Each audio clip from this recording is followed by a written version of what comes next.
All right. Appears we are here. Not sure what's necessarily going on with the lighting. It's quite poor. Like, you know, maybe I ought to turn it up a little bit. In fact, I think I ought to go do that because otherwise it seems like it's going to be cheapy. So pardon me for a second.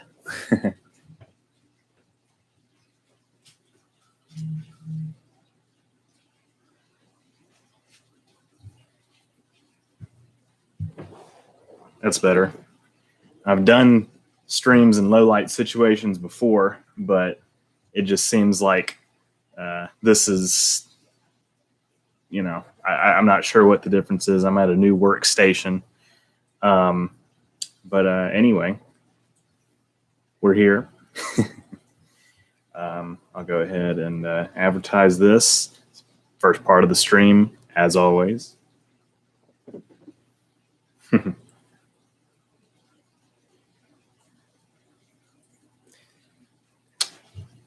This month's Q&A is brought to you by the fact that I skipped August. There was a lot going on, and unfortunately, I let that seep into my YouTube responsibilities, my Patreon responsibilities. But no worries, we're here. I'll probably do a couple streams this month because I want to get back on track. So we have a total of 12 for the year, but I started streaming a year ago this month. And so that's really cool. But anyway, we're going to do something a little different here, I guess. Essentially, I'm in the process of working on a bunch of projects right now. I actually just shot, and I'll probably reference this throughout the stream. I actually shot a video that had a lot of 4K footage. This was a few days ago from when I'm streaming this, but it's like 200 gigabytes of footage, and it's like a huge, it's almost a short film essentially. And so I'm definitely going to be spending the next few weeks working on that. I might stream a little bit of me editing that if I can figure out how to do that. I haven't been able to figure out how to do multiple screens, although that may not be like essential for what I'm doing right now, or what I end up doing with that in the future. But it would be something nice to kind of figure out how to do for future streams. But I'll go ahead and share this on social media so it can attract some attention. I'm sure there will be some regulars coming in. This is a Sunday night. We always have people that come in to join the chat. Anybody who is here or is coming here, feel free to ask anything. That's the point of this Q&A. Been doing this for, like I said, a year. Just ask questions, and I'll do my best to answer them. Anything, any topic, YouTube, film and TV, that kind of stuff, and I'll do my best. So let me share this to Instagram. And by the way, hope that the sound is acceptable. I'm sure that I always check. I might check in a minute actually to see if there's any audio issues for people who are receiving this stream. Yeah, I'll explain, I guess, in a few minutes what's going to be different about the format of this. Not really that much, but something a little special for this stream.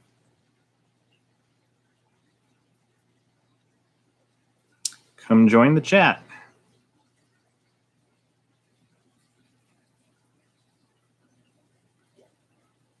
I'll share this on Instagram. I did share it on Instagram. I'll share this on Patreon. I've already put this on Twitter and Facebook as well.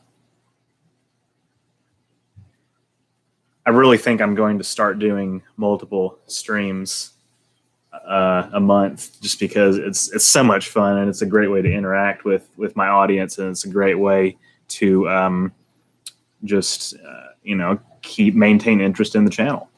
That's something that is definitely a priority for me, as you can imagine.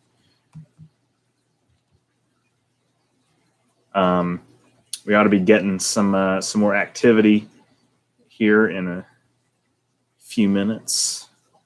Let's see. Go ahead and make a post on Patreon.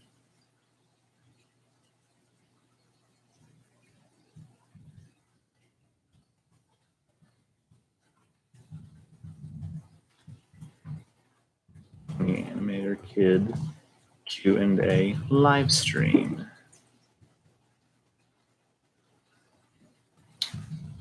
Welcome to the chat. Ask me anything.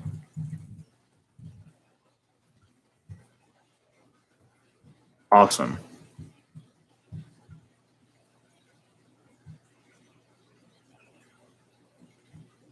Okay.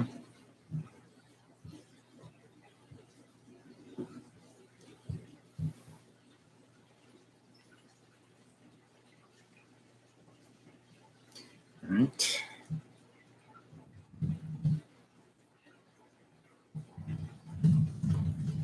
Monthly Q&A live stream.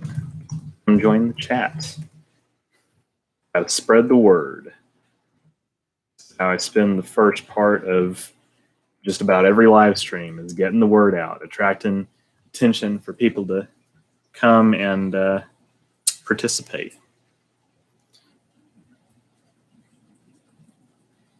I guess last month I ended up, of course, I streamed with Lewis, good friend Lewis, who has been a partner on this channel for years. He and I go back, well, as far as like knowing each other, he and I go back to middle school, but he and I have been collaborating on projects since 2016. So it was great to have him back. That was the first time he'd been on the channel in quite a while to help produce any content. He's definitely going to be joining me for future streams and future projects on this channel and on his. Tonight we're going solo, but that's fine. Essentially what I'm going to be doing is I'm actually going to start researching for a new Star Trek video essay that I plan to produce, this year, this fall, to add to my content lineup. And so I'm going to do that while this chat is going on.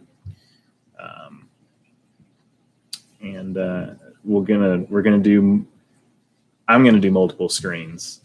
I don't know about you guys, but I'm going to do multiple screens. I actually just put this over on my other monitor. Like I said, I got this new workstation, so I just put this on my other monitor, and I'm going to have the chat beside me as I do the research for this. Hopefully we can get some participation.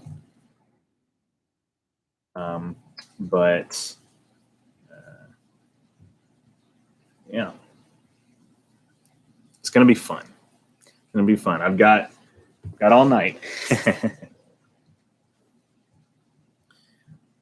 I'll go ahead and pull up some documents.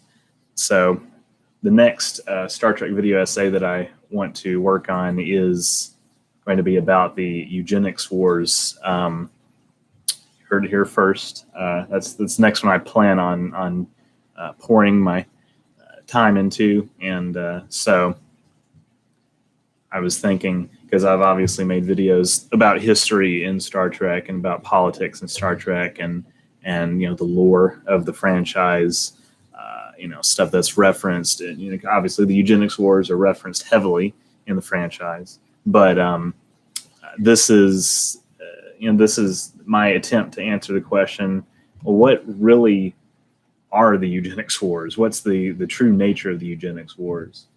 I'm going to actually go ahead and share this on my community tab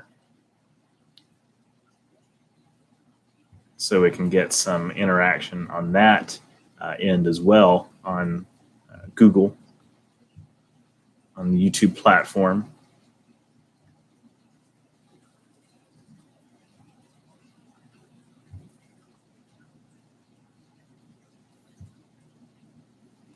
Let's see. All right. I'm live, right? For my monthly. Okay. Come join the chat. Kind of a late stream, I know. We got going. It's almost 9:30, but like I said, Sunday night, perfect time to set up and stream and do some research and answer some chat questions. So, yeah, anybody coming in, go ahead and ask anything, and I'll do my best to answer. So, might put this on Snapchat.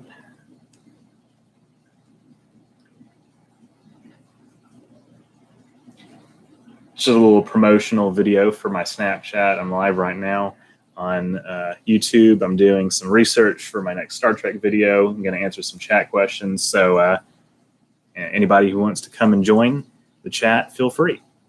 Just a little promotional video for my Snapchat. I'm live right now on YouTube. I'm doing some research for my next Star Trek video. I'm going to answer some chat questions. So anybody who wants to come and join the chat, feel free. So awesome.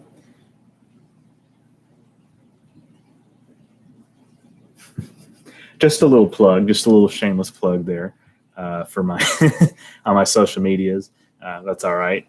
Gotta, like I said, draw attention to the stream.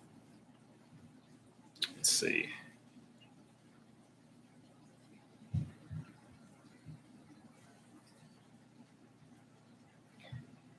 I've actually been watching Fringe quite a bit lately. It's a really good show. I obviously I watched it when it was originally on.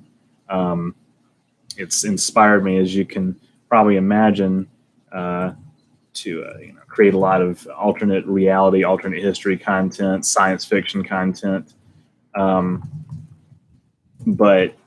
I'm watching it again just out of pure interest, and my goodness, it's really fun. It's really fun. I like it quite a bit. Let's see, turn my mic a little bit.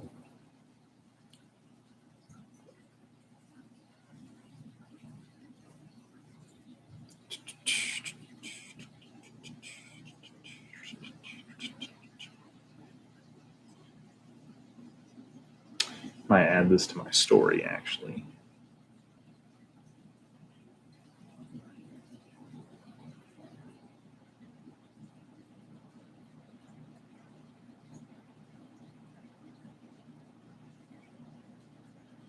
Live right now on YouTube.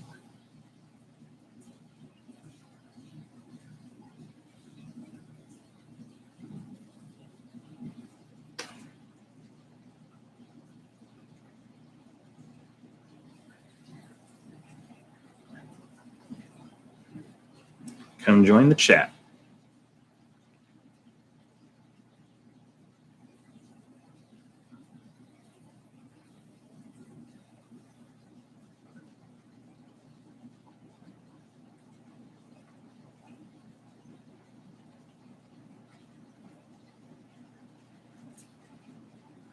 Awesome. All right. I'd really like to, well, as some of you who are subscribers have probably noticed, I'm really getting, quite a bit into the swing of doing some new Fringe content, some new Fringe video essays. I have to say, it's there's a lot there. There's still a lot there, even 7 years after it's gone off the air. I'm still making videos about it. but there's a lot more to it, and there's more fringe content that I definitely can see me making in the future alongside this Star Trek content. Yeah. Anyway, the reason that I built this new workstation is because I needed something, I wanted something that was just separate from my desktop area that I normally stream at, or not normally stream at. I normally stream up at my studio, but something separate from my desktop that I could edit on, because I have this new laptop that has a very powerful processor, and I kind of wanted to see how it would handle the all the footage, the 4K video footage that we shot for this other video, which you should be seeing some kind of material from, I guess, in the future. But I just wanted a new custom workstation, my laptop and this external monitor, and I thought it'd be perfect. And it's a good little streaming corner too. Let's see what I was about to do. I was about to do something and I completely forgot. That's all right. Okay.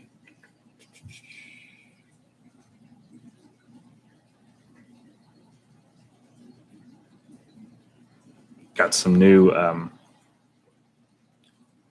merchandise I might plug here in a little bit, because it's really it's funny. I just updated my website the other day, or actually past couple days, and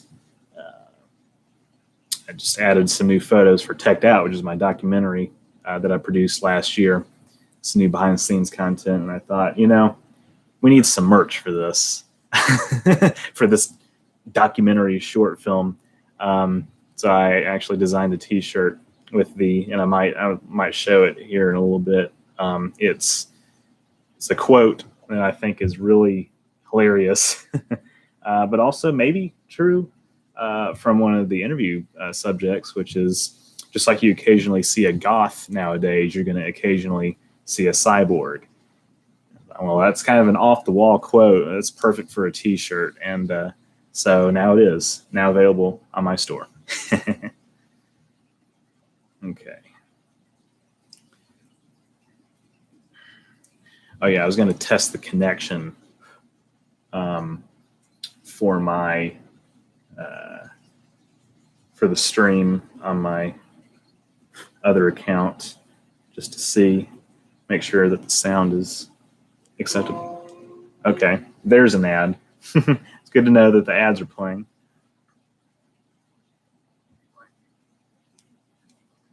Check 1 2, test 1 2. Check 1 2, test 1 2. Yeah, that's that's definitely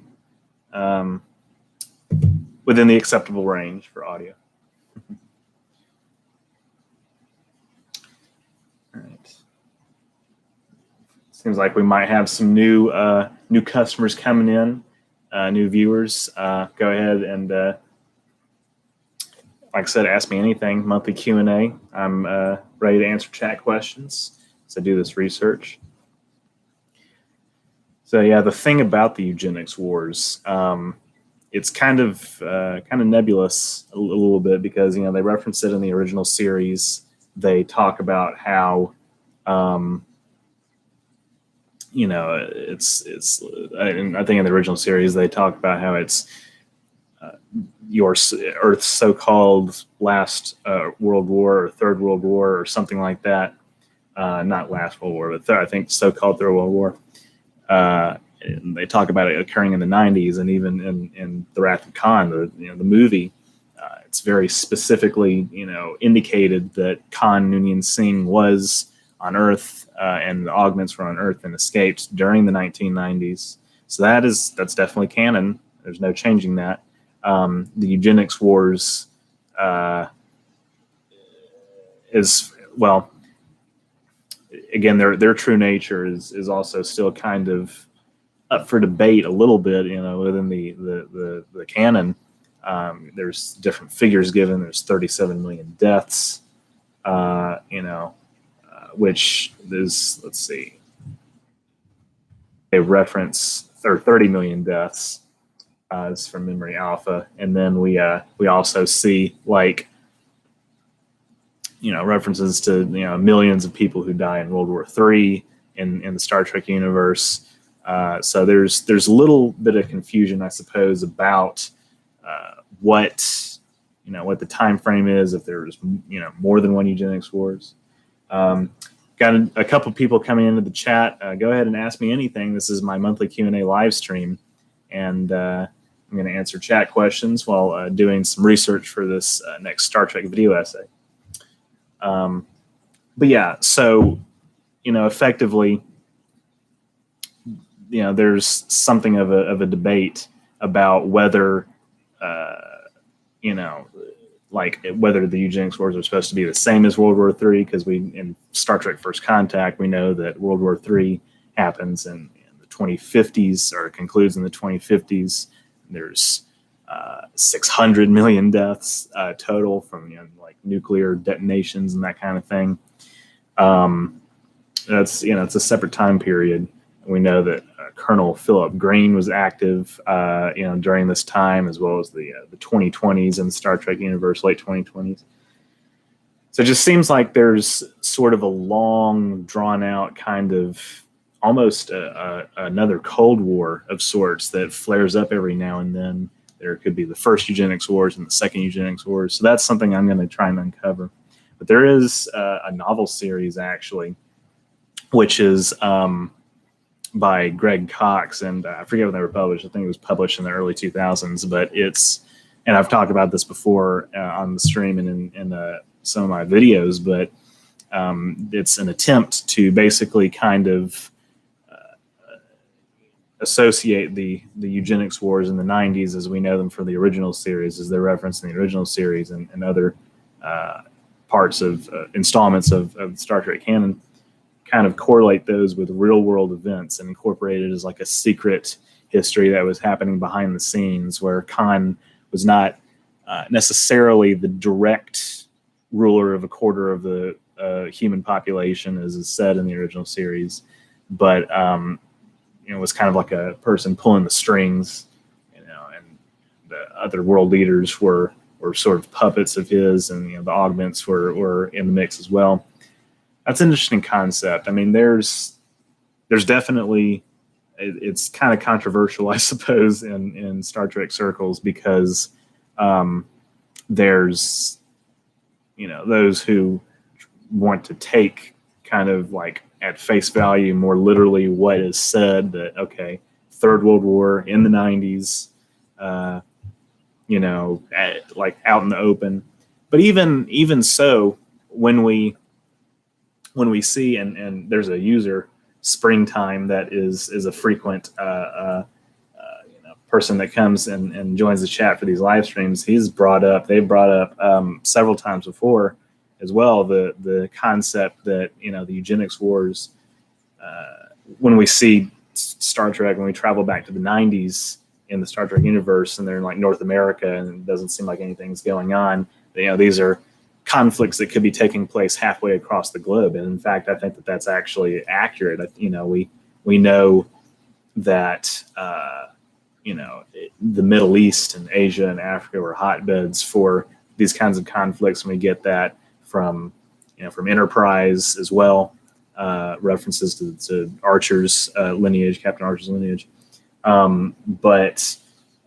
So that's accurate, because in the real world, I mean, there's the Iraq War and the Afghanistan War, and war in Somalia and Libya and all these other countries that is going on right now. And unless you like literally saw veterans on the street, which is a concept that I kind of explore a little bit in my most recent Star Trek video, the relationship between that and the sanctuary districts. But unless you're literally like looking, or see them on the streets, you wouldn't really know just day to day in urban Los Angeles, walking around, that these kinds of conflicts are going on halfway across the globe. So I think that is a good point, and that's something that I would definitely incorporate into any like Star Trek timeline that I produce. Any videos on the subject. It's going to be interesting to see kind of what people's take is on that, and I kind of want to get a little bit of an opinion on that from people who are my subscribers and people who are in the fandom, so to speak. Obviously, there's been a lot of discussion about this on various platforms, but I just think it would be really interesting to see what if there's some sort of consensus that can be reached about that. But we shall see.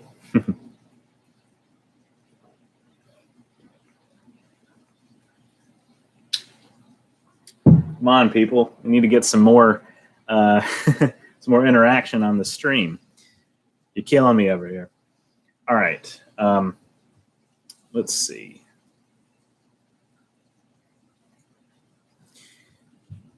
So just kind of peering over the Memory Alpha article on the subject, and actually I might pull up Memory Beta because there's like stuff from novels that will also be like relevant to the discussion. Just kind of get an overview. So yeah, mid 1990s. This is referenced directly in the original series and Enterprise. The augments had their origins in, I guess, sort of the 1950s, 1960s Cold War era attempts by scientists to kind of get a leg up, in the realm of genetic engineering as part of the effort to combat like superpowers. And that's something that's talked about in Into Darkness as well. But and they make and there's some novels that make a lot of interesting connections between the augments and Area 51 research that we see in the DS9 episode Little Green Men, as well as the kind of military scientific research projects going on that we see references to in Star Trek The Voyage Home. So a lot of interesting connections that I might actually kind of highlight in video, the video that I make about this.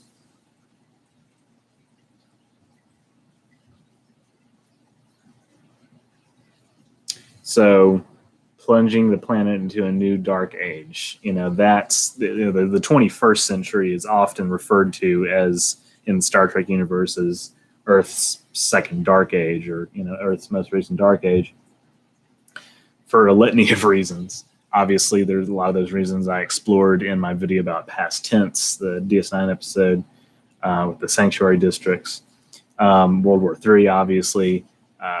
So there's, for sure, there is precedent for that, no doubt about it. It's going to be interesting to see, and there's also the thing to keep in mind, which is that there are indications and references in, I guess, the original series and maybe other installments that the records from this period are fragmentary. So late 20th, early 21st century.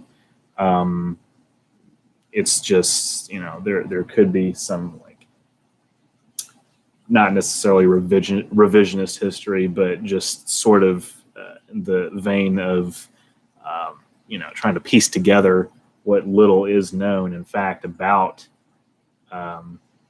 these augments that were running around in the past.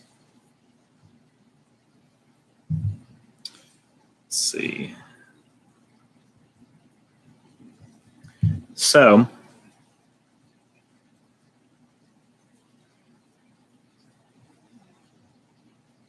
It's talking about the augments and their abilities and their differences between them and normal humans.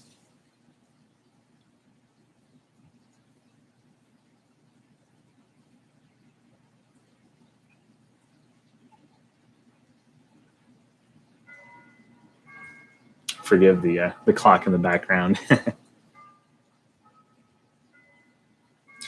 Okay, so beginning in the 1990s, and I open this another tab.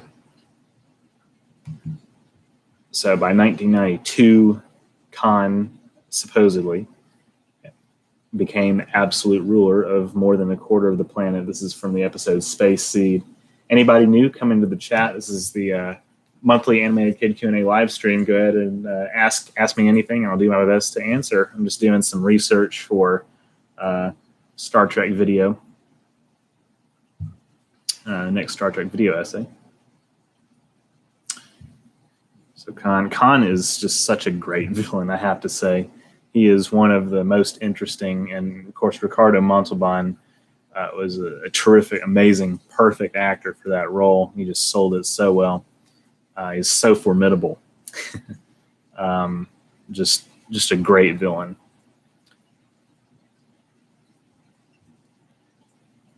And he's regarded in the 23rd century and beyond, because we hear about him in the Next Generation era as well. He is regarded as one of the great villains of history. So there is knowledge of what he did do. There is knowledge of what, hey, Springtime, it's good to see you. You're going to love to know that I'm doing some research for another Star Trek video here on stream. This time about the eugenics wars. I know we've talked about that quite a bit. So Khan Noonien Singh is regarded as, a dictator, a ruthless, kind of, like I said, villain of history, and compared with the likes of Hitler and Genghis Khan, and you see where I'm going with that, but it's going to be really interesting to kind of dive in and see sort of what the true nature was, if there is any, records, because as I said, records were fragmentary. See what the kind of, how that power manifested, because like I referenced earlier, obviously, the eugenics wars are going on. In the 90s, we don't really see a lot of evidence, but it's something that's taking place halfway across the world, then it's easy to see why, because in the United States today, we don't really see much evidence of our, wars going on in the Middle East right now. Let's see. So he was definitely the leader of the augments. Most dangerous adversary the Enterprise has ever faced, according to Spock. So let's see, selected breeding. He was Sikh Indian in origin, ethnic origin. Let's see. Okay, so Khan lived. All right, let me go ahead and add some information to my little document. So augments were born or created as part of genetic engineering experiments during Cold War era. We see several references to that. Khan was, he was the strongest. He was, like I said, effectively their leader.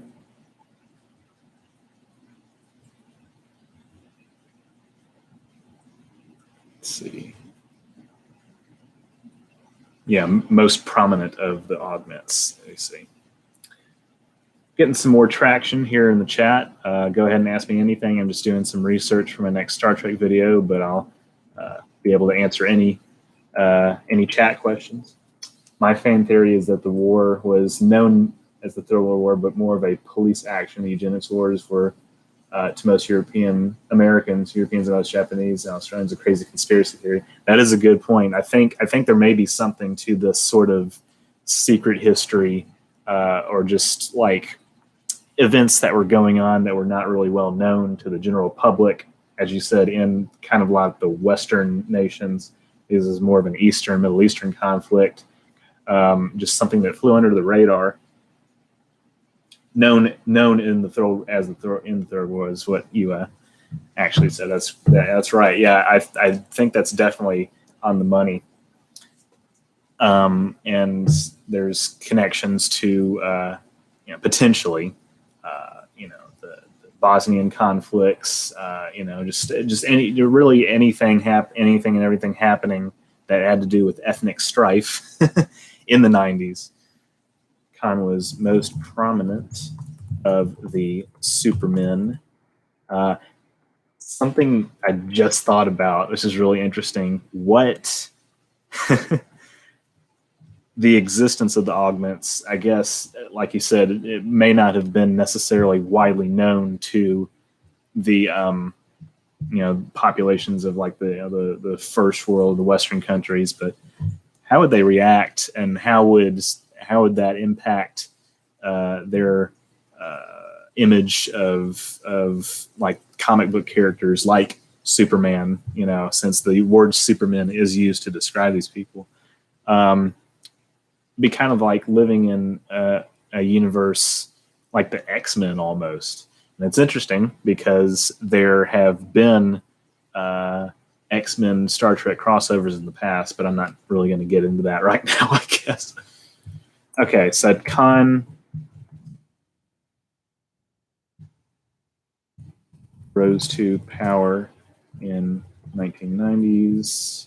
By 1992, Khan became, they actually use the word absolute ruler.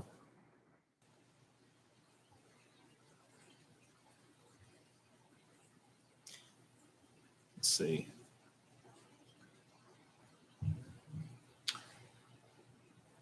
So by 1993, a wave of the genetic supermen, including Khan, simultaneously assumed control of more than 40 countries. From 1992 to 1996, Khan was the absolute ruler of more than one quarter of Earth's population, including regions of Asia and the Middle East. When military history types in the 90s had a hard time believing that Ethiopia and Eritrea had been involved in a major war because Ethiopia is so poor. Yeah, yeah, that's definitely a good point.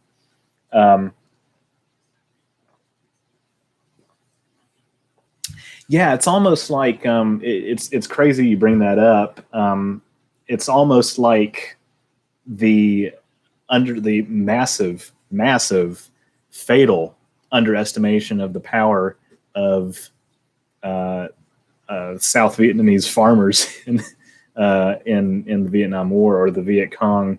Obviously, that's a northern counterpart, but just people who were taking up arms for the cause versus the military, or the might of the largest military in the world, or at the time, I don't know if America was the largest military in the world, if it was the second largest, third largest. I would assume it was the largest military in the world at that point, and still is. But just the massive underestimation of how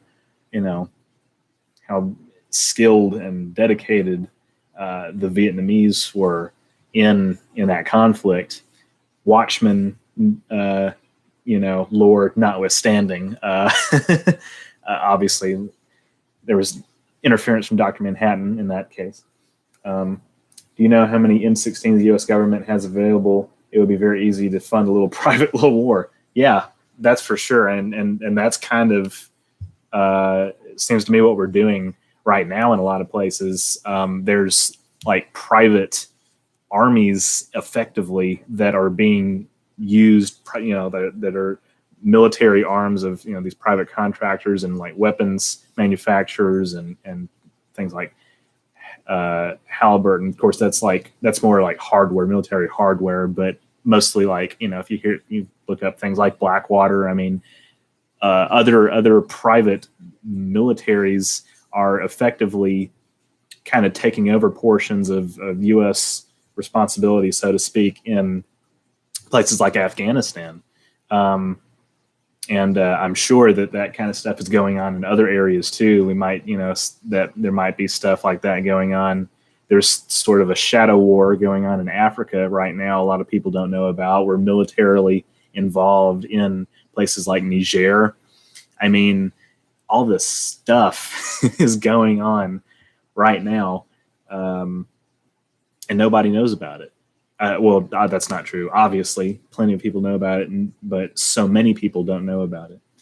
We had 1,000 plus older M60 NVTs from the 70s and 90s available for the Allies in the 90s. Yeah, definitely that old military hardware becoming available, and that's also kind of an issue that we saw. I forget what it was. If it wasn't, I don't think it was Desert Storm. I think it may have been the Iran-Iraq War. That's a conflict that we were funding both sides of. But I think was it that conflict where they were using there's like Toyota pickup trucks that were being used in battle. That's obviously not the same thing as what you just mentioned, but yeah, definitely old military hardware from the United States and from the Cold War does make its way, available for some of these smaller nations. So the United States is definitely, one of the biggest, if not the biggest, influence on world politics from the, I guess, at least the Second World War onward. I mean, that's basically our legacy at this point, is we are the superpower. At the time of the Cold War, we were a superpower. And of course, now we're even stronger militarily. All right, so by 1992, Khan became Khan. Let's see. Does it say it's Khan and the other augments? Yeah. Other augments had assumed control of 40 countries.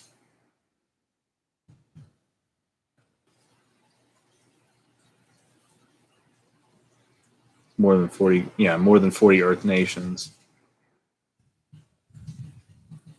And let's see. 1992 to 1996, Khan was absolute ruler. That's quote unquote absolute ruler of more than a quarter of Earth's population, mostly in Africa, Asia, and the Middle East. These are countries that I can only assume would later go on to be part of the econ, perhaps.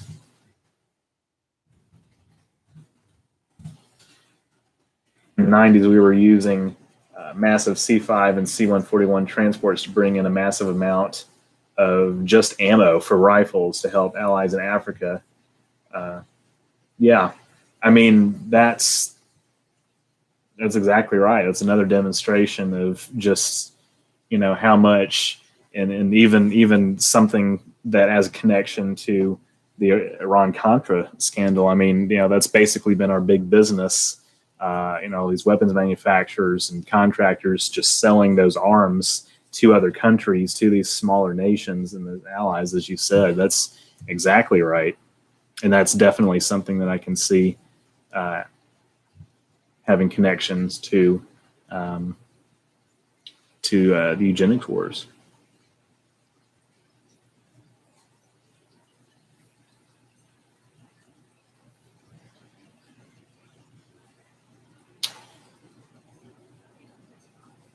Okay, so this is interesting, and this is from, again, this is still from Space Seed. Considered the best of tyrants, he severely curtailed, this is talking about Khan, severely curtailed the freedoms of his subjects, but his reign was an exception to similar circumstances in Earth history, lacking internal massacres or wars of aggression.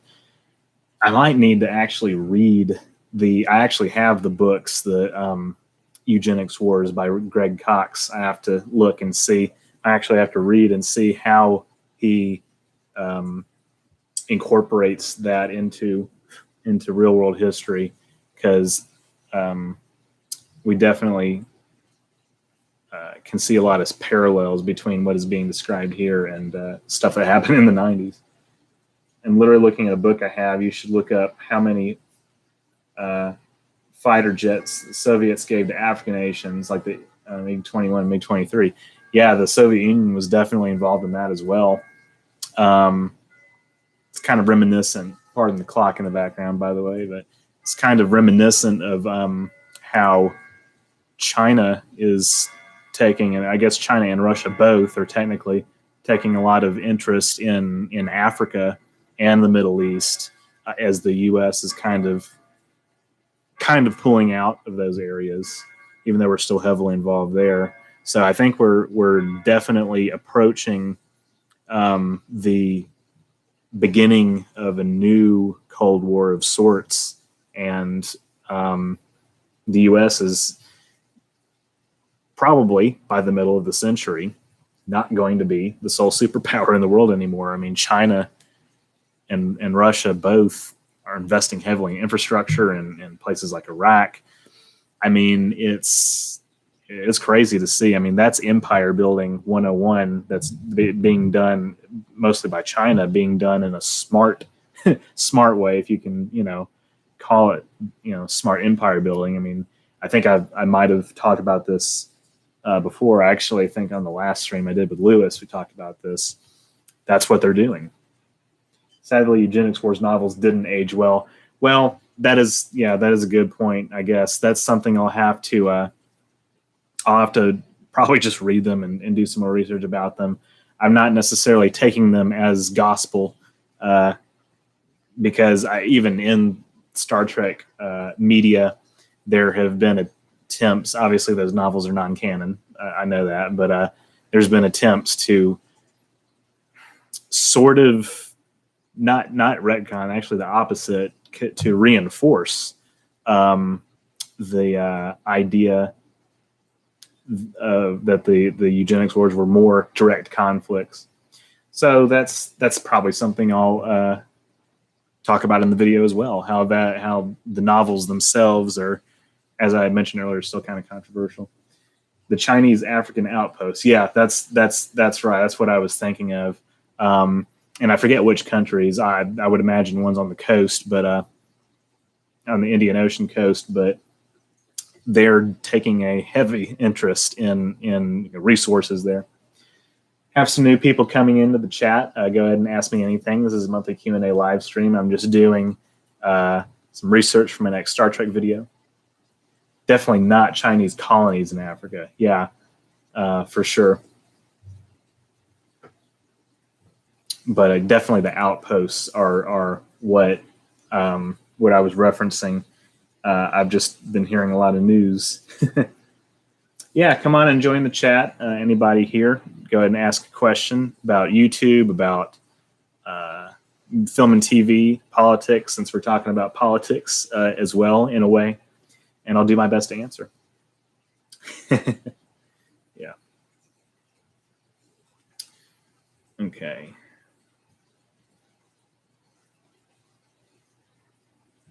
So these wars, this reign, Khan's reign, unique to Earth history, or exception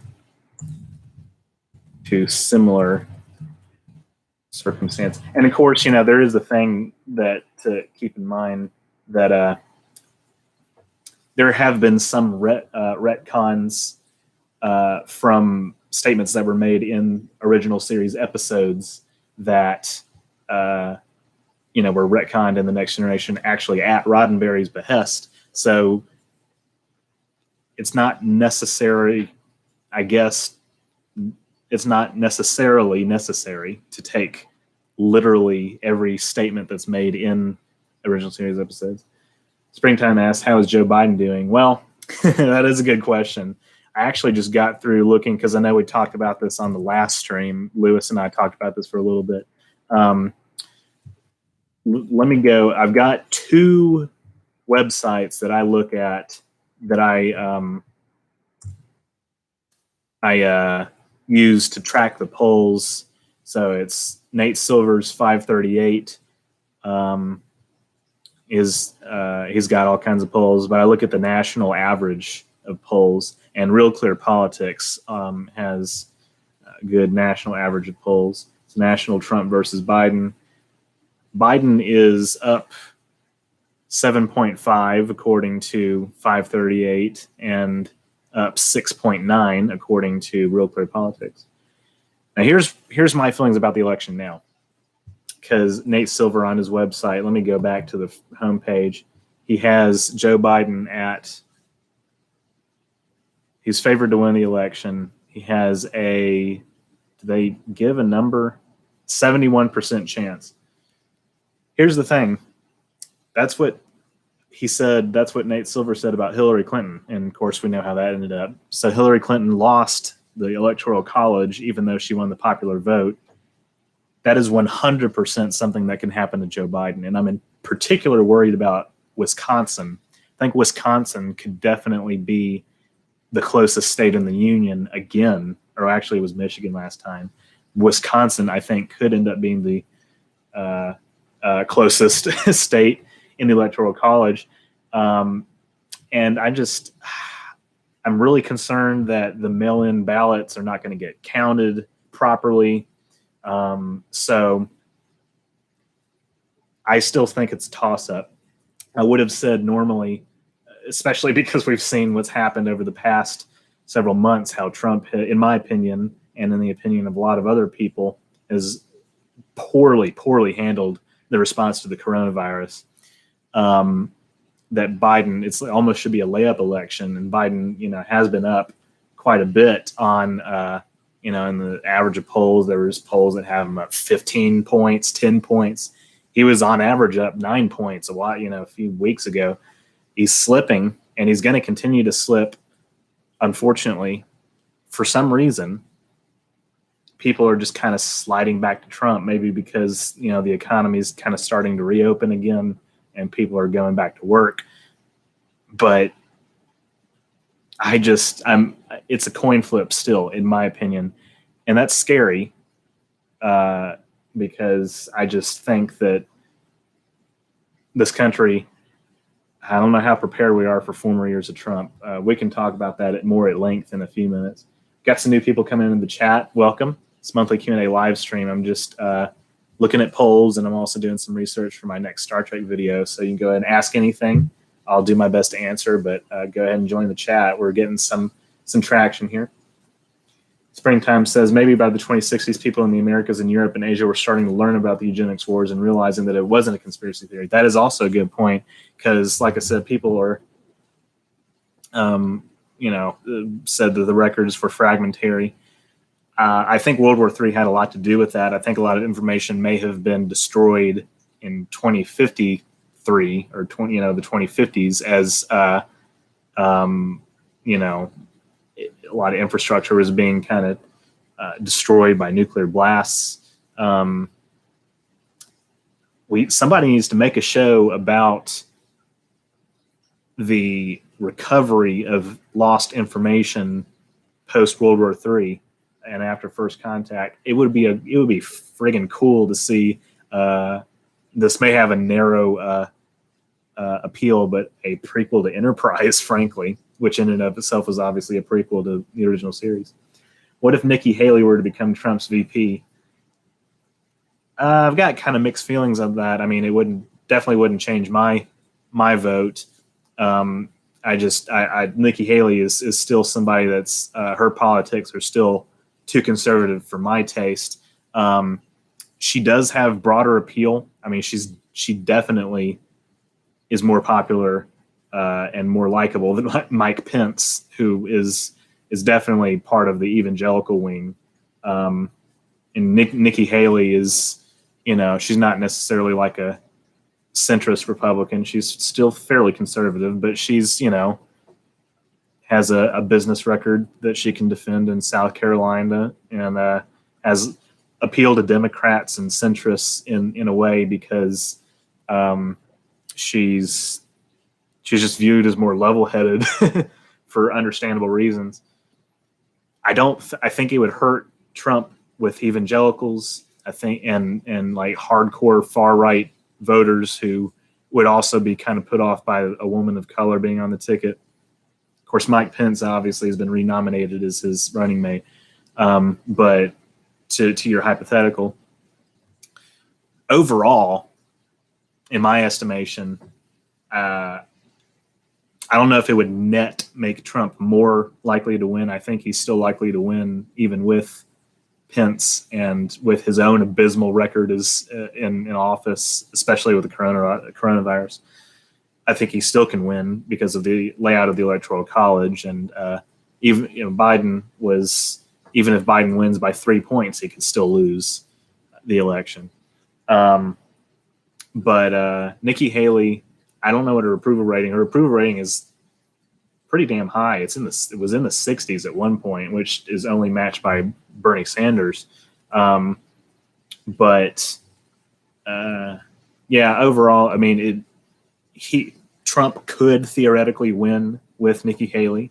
I think that would be better for the Republican Party in a way because it would, he wouldn't be pivoting so far to the far right evangelical wing and would be kind of trending back more towards the establishment. And not that the Republican establishment is much more desirable, but Mike Pence isn't really a Tea Party Republican either. But I don't know. He could win. I don't think it would necessarily net change that much. She's, she would be an interesting figure, and I think she will be on a national ticket one day for the Republicans, unless they just start nominating QAnon candidates for president, which would be scary. Maybe fragmented is politically correct for nobody cared to keep non-government documents about the eugenics wars. That is also a good point. Nikki Haley's mother and father are from India. Is that true? In which case, could she even become president?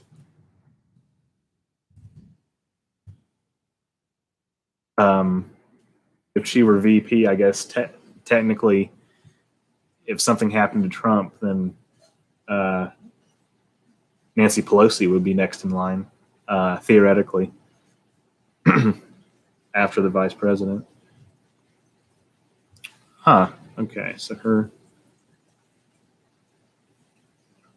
she was born in South Carolina.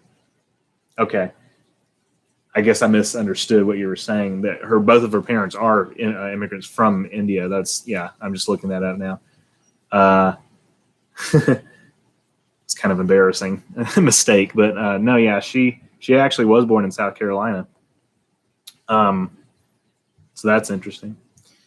Let me look up her approval rating because I'm interested to know myself. Nikki Haley approval rating.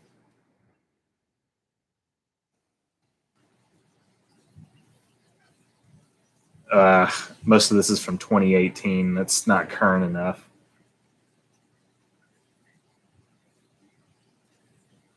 Actually, if you take into account Q and other groups, you do have to wonder what they were saying about the eugenics wars versus what a history buff is saying. That is another good point. That's something I need to really definitely look into, the sources that this information was coming from. You're getting me thinking on a lot of different levels. I like that, Springtime. A critical analysis of Space Seed, brought to you by Anim8orkid. Let's see. Yeah, the source that a lot of this information is coming from, how things are phrased, Spock's phrasing of Earth's so-called Third World War. Obviously, he's not talking about the 2050s nuclear conflict. That's a separate thing. I guess it's Riker that calls it World War III. I mean, in a lot of ways, I guess it just depends on the source, like you said, because the 7 Years' War in the 19th century. Duh. When was the 7 Years' War? Hold on. I am something of a history buff, but mostly Revolutionary period onward. It was the 18th century. It was the 1700s, the mid 1700s.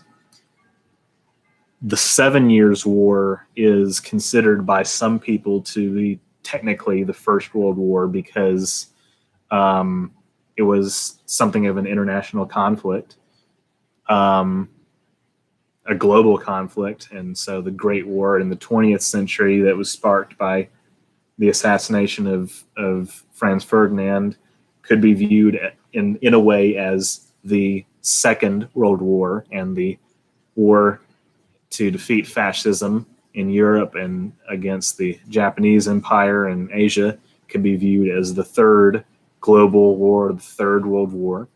That's just not how we look at it in our culture and the way that we identify things in history.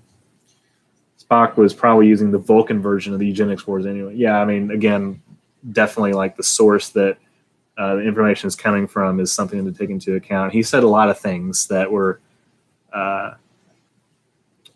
noteworthy that kind of run contrary to other established facts. Not established facts, but just conventional wisdom, maybe. But he had an interesting perspective. I mean, it's Spock, for goodness sake. My fan theory is that World War III of Star Trek was just the Third World War of the 21st century. That is another good point, because we know that the Third World War, and I think this had to have come from an episode of the original series or The Next Generation or Enterprise or something, but we know that there were 2020s conflicts that were considered part of World War III. That's expanded upon the novels. We know that. So then it's the question of, the 2050s nuclear conflict. Like, are we talking, is that maybe the 5th or 6th world war in Earth's history? Another good question. Not the most optimistic fan theory. That is true. But it does point to something to consider, like I said, which is the timeline. And obviously people have speculated on this for literally decades. But it's, important to take into consideration, like, the timeline that these events occurred over. Internal mass.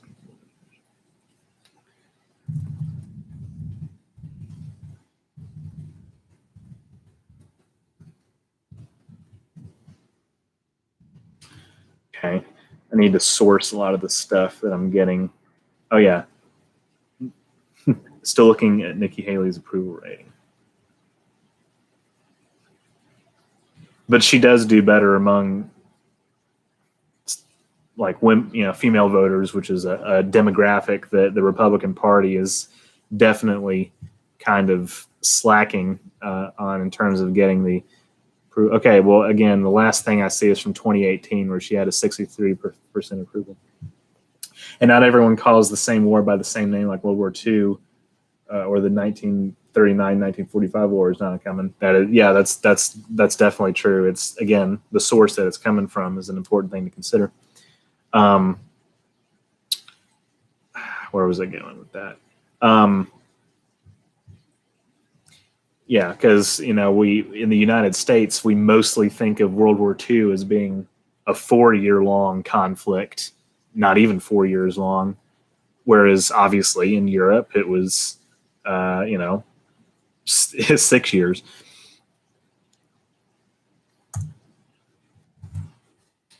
Okay. Go ahead and close this tab. The tabs for Nikki Haley. I think we're done talking about Nikki Haley. Although I don't want to be presumptuous. Okay, all right. So, yeah, the mid 1990s, augment tyrants began warring among themselves. Other nations joined in to force them from power in a series of struggles that became known as the eugenics wars. So technically, the eugenics wars are considered to have lasted from 1992 to 1996. So eventually most of these tyrants were defeated and their territory recaptured, but up to 90 supermen were never accounted for. Huh, okay. Khan escaped the wars and their consequences along with 84 followers who swore to live and die at his command. He saw his best option in a risky self-imposed exile. So this is the Botany Bay. Botany Bay. Botany Bay. Ask the Chinese about World War II. Just saying, yeah, that's definitely a good point. That reminds me, I'm kind of curious now, actually, what do some of these other cultures call? I look up World War II because obviously World War I was, the powers involved with that were allies and the Central Powers that included Germany and Turkey. But in Chinese, let's see. Or Mandarin. Well, I can't read Mandarin, so I don't know where I'm going with this. So if I translate that, well, okay, it's still World War II. I guess I'll just have to look some other way to find out what. But I take your point, though, because obviously they were victims in a lot of ways in that conflict. When did the augments start? Because the eugenics wars has to be around before the 1940s. So the eugenics wars, as far as I'm seeing, was the conflict from 1992 to 1996 when Khan and the other powers or other augments were in power. But I did see, as I mentioned earlier, and I saw earlier that it was the 1950s, like I say the 1950s, it was 1950s genetic experimentation that during the Cold War that led to their creation. And if before 1940s with the world powers, no. Yeah, that's something fun to think about because it reminds me of all these tropes in movies like Wonder Woman, and also like in things like Fringe. There's an episode of Fringe that deals with this Nazi experimentation with genetic engineering, and this was before DNA, the double helix was even discovered. But obviously, from a sci-fi standpoint, it's a fascinating thing because the Nazis are definitely a frequent villain. Obviously we know Indiana Jones used them a lot, but they're fun to use for some of these kind of sci-fi stories because of just how much of a threat they were. Khan looked like he was about in 40s, maybe 50s by 1996. He looked 70 plus in 2286. That's right, because he had been exiled for 20 years. Something I always do, I always look up the actors' ages to see if there's, because obviously if they cast somebody like Ricardo Montalban, they wanted somebody that looked about Ricardo Montalban's age. So Ricardo Montalban was born in 1920, and the episode was filmed in 1960. Was it 66, 68? Was that? Oh yeah, that's season 1, so it would have been 67, I guess. So he would have been 46. He was born in November. He would have been 45 or 46 when that episode was filmed. Fascinating stuff. Somebody left a like. Thank you very much. If springtime, if that was you, I appreciate it. If it was somebody else, I still appreciate it. Either way. Maybe someone from somewhere else helped the eugenics followers in the 40s. Yeah, there's so much about the Star Trek universe that has not been explored yet that would be so fascinating to see.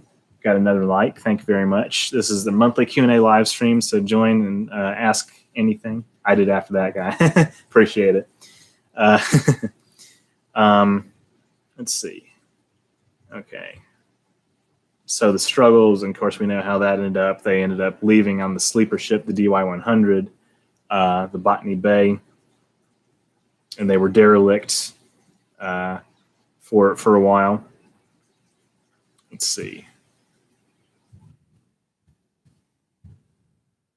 Supermen struggled amongst each other, and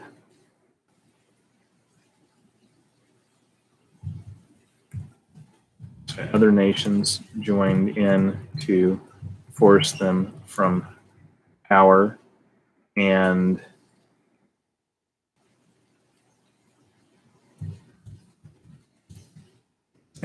by the end, most tyrants were defeated and their territories recaptured, but up to 90 Supermen were still unaccounted for.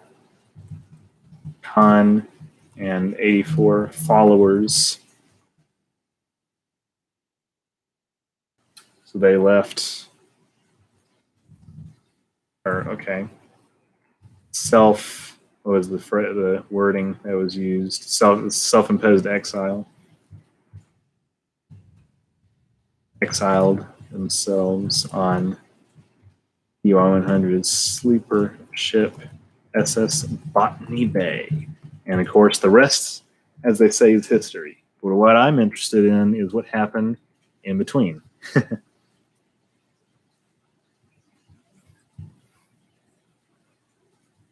Okay.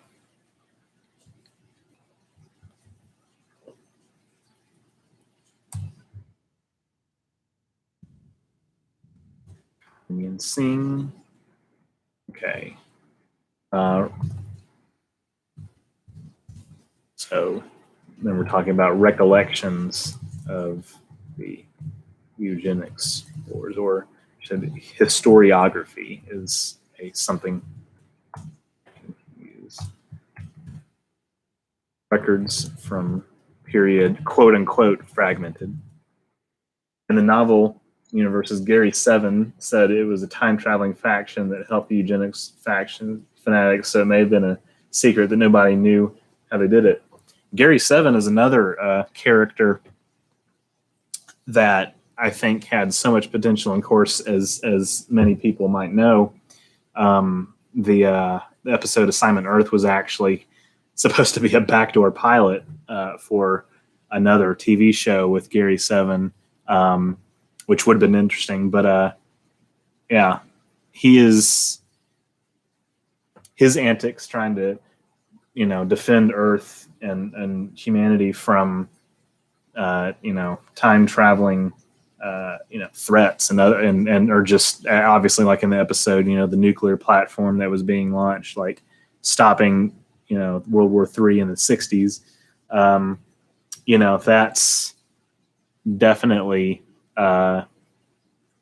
something that could be incorporated. Is a popular theory, do you think that the recovered alien tech was used for the DY-100? That is a good question. I actually was thinking about that earlier, how there might be a connection between, because I think is it maybe in one of the novels that involves Gary Seven, where they talk about how the Area 51 recovered tech, the Ferengi tech, was incorporated into, advanced like military designs, and that the guy from Star Trek: The Voyage Home, the guy that created the transparent aluminum or whatever, that he was involved with research, military research on that. Roberta Lincoln was involved with military research on that, and that those were incorporated into technologies that, as you said, could have become the DY-100. That is definitely. I think there's a novel about that. That's my headcanon. I have to say that is that's fascinating to think about. And I like I said, I kind of thought about that earlier. Because that would be one way to explain how, as we see, more or less, Star Trek's in the Star Trek universe, the U.S.'s technology, mostly military technology, is frankly just more advanced than the real world. So that is a popular theory for a reason. The Eugenics Wars novel, the R100, is a very top secret and used technology from alien craft. Yeah, that's right. I've been thinking that in the 80s to 90s, maybe the U.S. government and NATO were more worried about extraterrestrials than the augments. That is a good question. This kind of reminds me of the X-Files a little bit. Yeah, I need to do some more research into how Gary 7 plays into this. I might make a whole video about Gary 7 because that's a whole other angle. I mean, there's so many stories that could come out of that, and that probably have already come out of that, whether it's novels or comics, fan fiction. I mean, it's such a period that's so rich, and if it's an alternate, more or less an alternate history of the United States and of the world in the 20th century and beyond, then you can basically do whatever you want, to be honest. I mean, why not? So that's something to consider for sure. I'm going to check something real quick.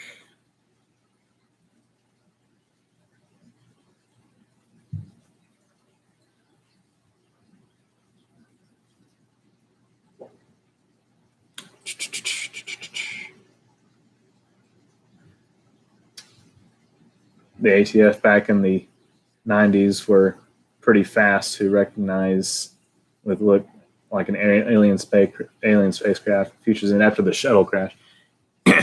Oh yeah, that's right. And Futures in is another episode that I will definitely reference in this video, because we do see the even though I think it's kind of an alternate 90s of sorts, but all this stuff is connected. All this stuff is connected, and I think it's interesting.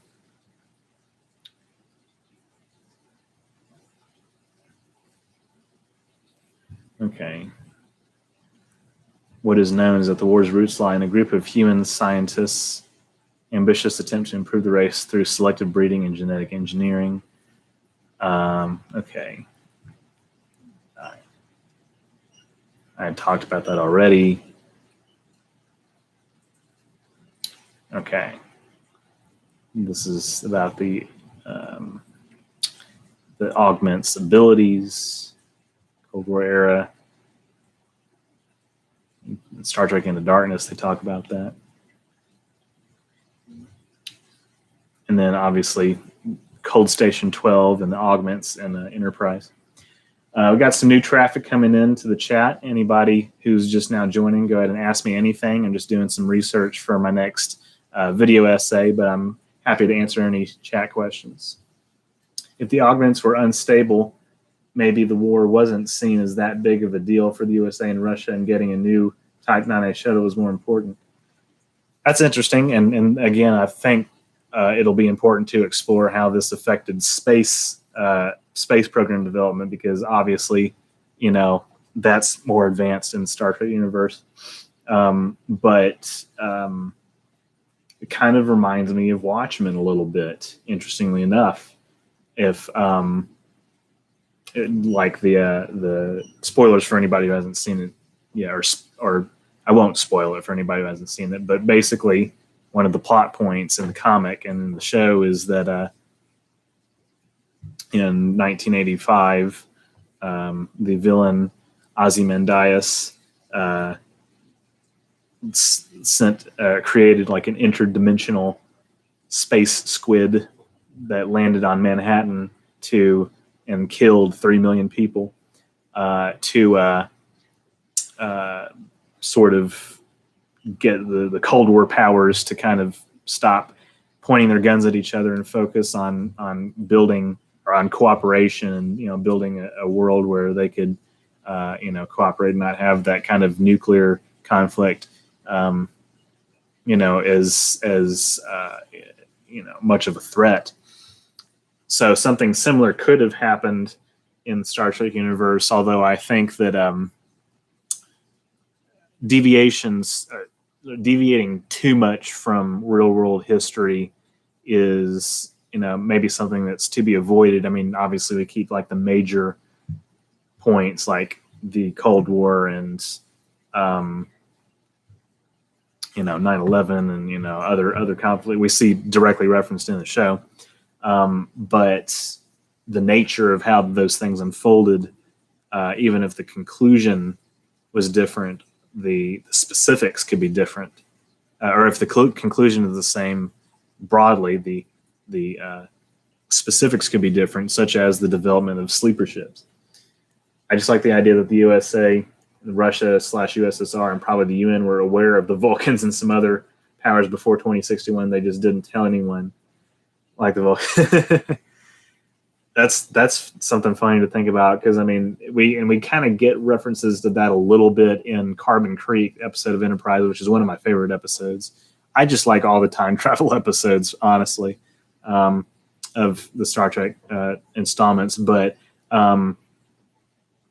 yeah, knowledge of the Vulcans prior to first contact, I wouldn't say that's a totally unreasonable thing to suggest, because who knows?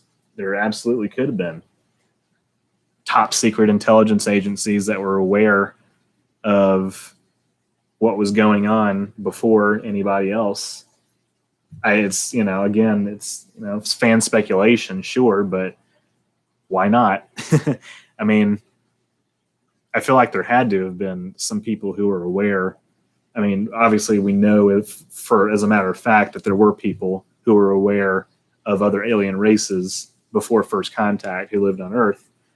Like, we've seen references to that throughout the franchise, hints, even like direct references to that being a thing.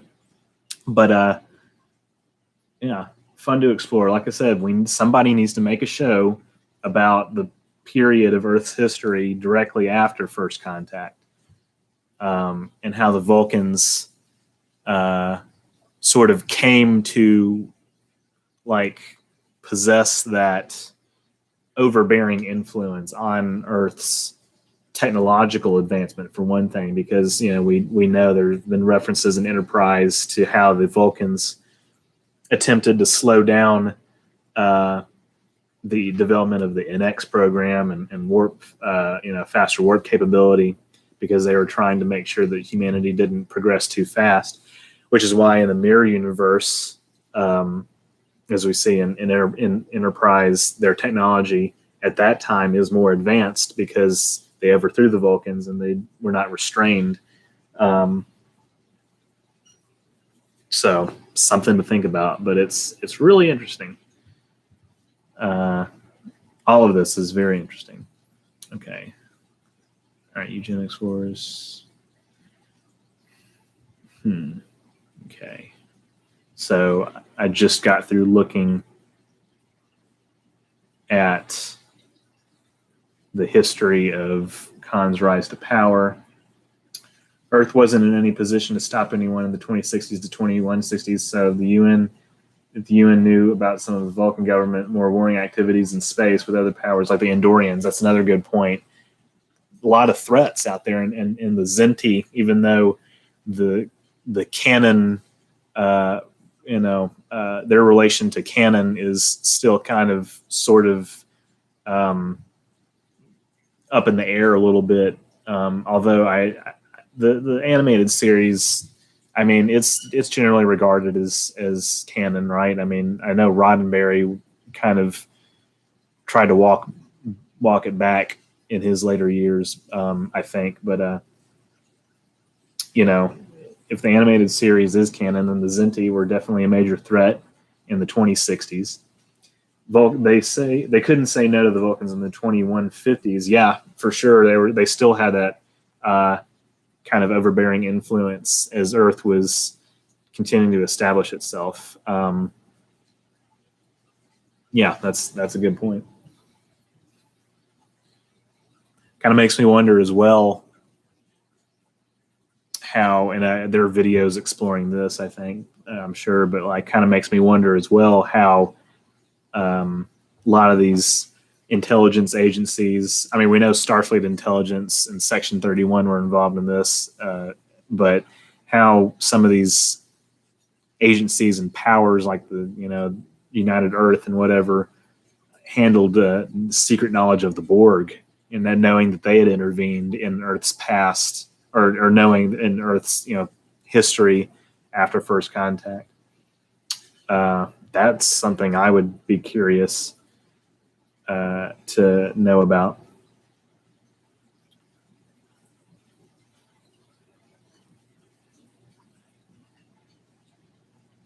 So, okay.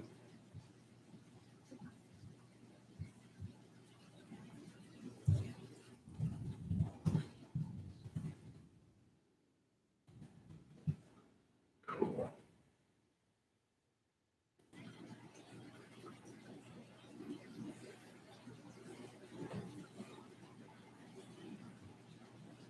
Oh, okay. Here's something interesting. Reports as to exactly how the wars began vary. Some claim that humanity rose up against Khan and his fellow supermen, while others believe the augments began to fight among themselves. Regardless of how they began or who started them, the eugenics wars had a devastating impact on Earth as entire populations were bombed out of existence. So let's see. That information comes from Space Seed as well as the Enterprise episode Cold Station 12. Let's see. And obviously Star Trek Into Darkness, there's a lot of information about some information about the eugenics wars that comes from that.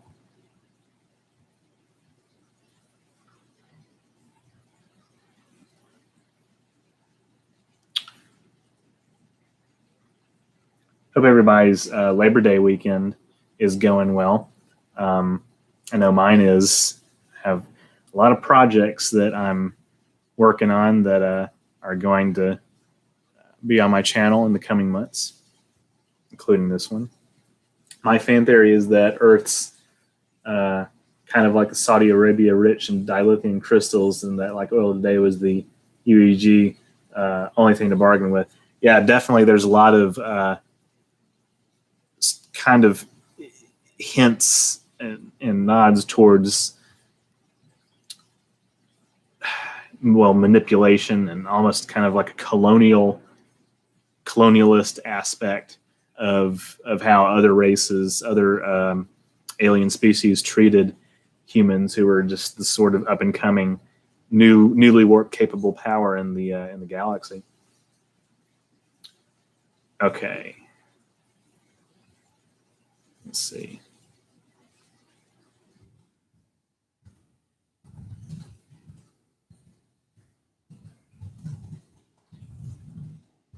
How the war started is still debated, whether they were initiated by uprisings from human populations.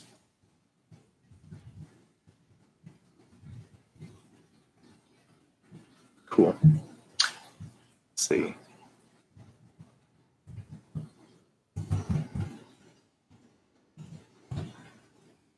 Okay.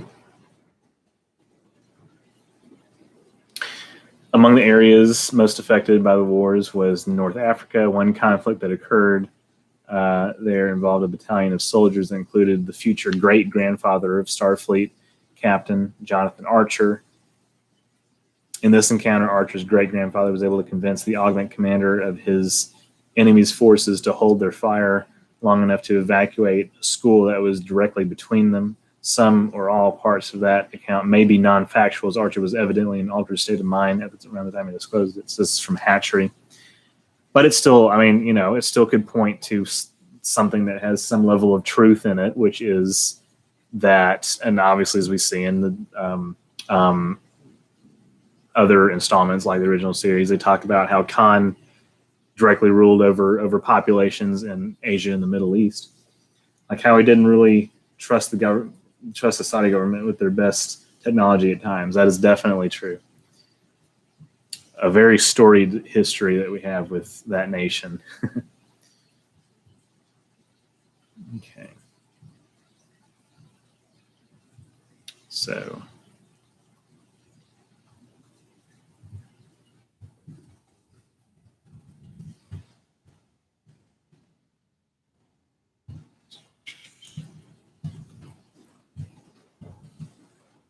Right, North Africa.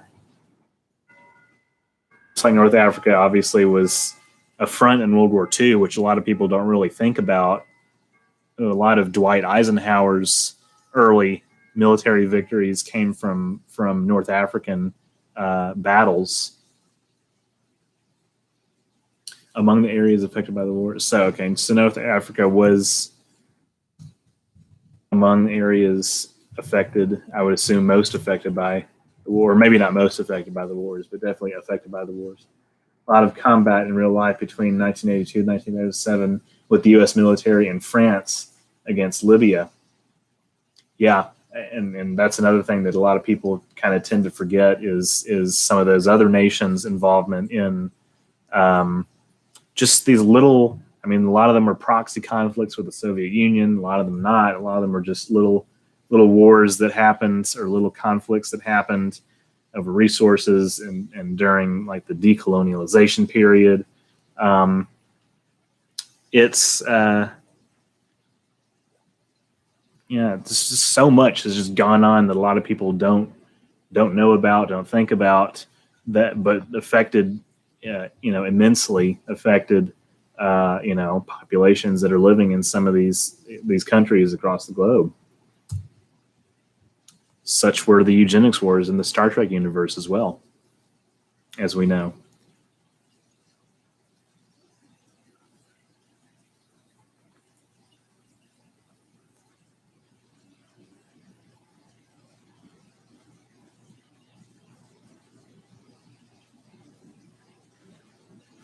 Okay. Okay. All right. So Khan in 1996, Khan and over 80 of the Supermen were condemned to die as war criminals. So that to me points to there had to be public knowledge of how that they existed, that they were definitely direct rulers of these populations. So now that I'm reading that, and this is information that is coming from again, it's Space Seed, but also The Wrath of Khan and Star Trek Into Darkness. I'm starting to kind of become of the opinion that these wars were, in fact, kind of out in the open, even if they weren't necessarily widely known or widely paid attention to in North America and the Western countries. That in the third world and a lot of Eastern countries, that this is just like kind of direct conflicts and direct oppression on the scale and of people like Hitler, that had taken over various countries in World War II. That a similar thing was happening in the 90s in the Middle East in the Star Trek universe. That these populations were being directly oppressed, and they knew, and that the public knew of the augments, especially if later we find out that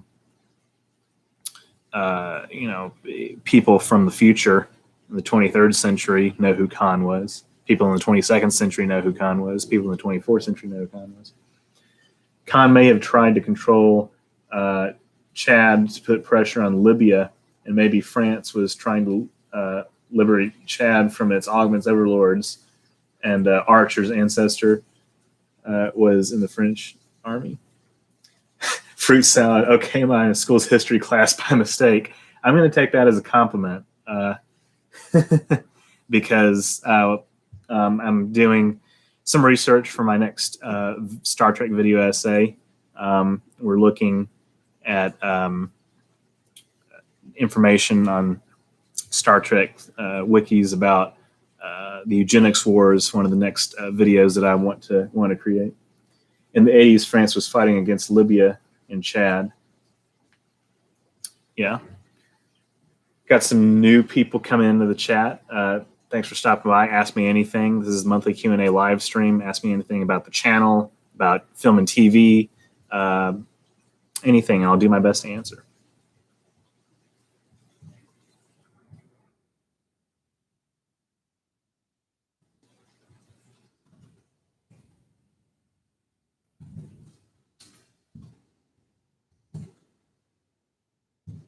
And the other Supermen were to be tried and put to death as war criminals, but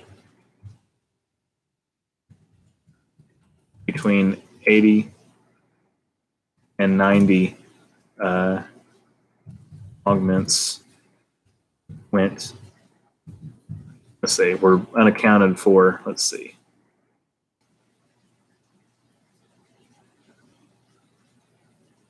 Went unaccounted for. All right. A fact the governments at the time did not disclose to the public in order to prevent panic. So the government was definitely, any question, yeah, anything about politics. Now, if your question is not a question that, well, just go ahead and ask it, and I'll see what I have to say about it.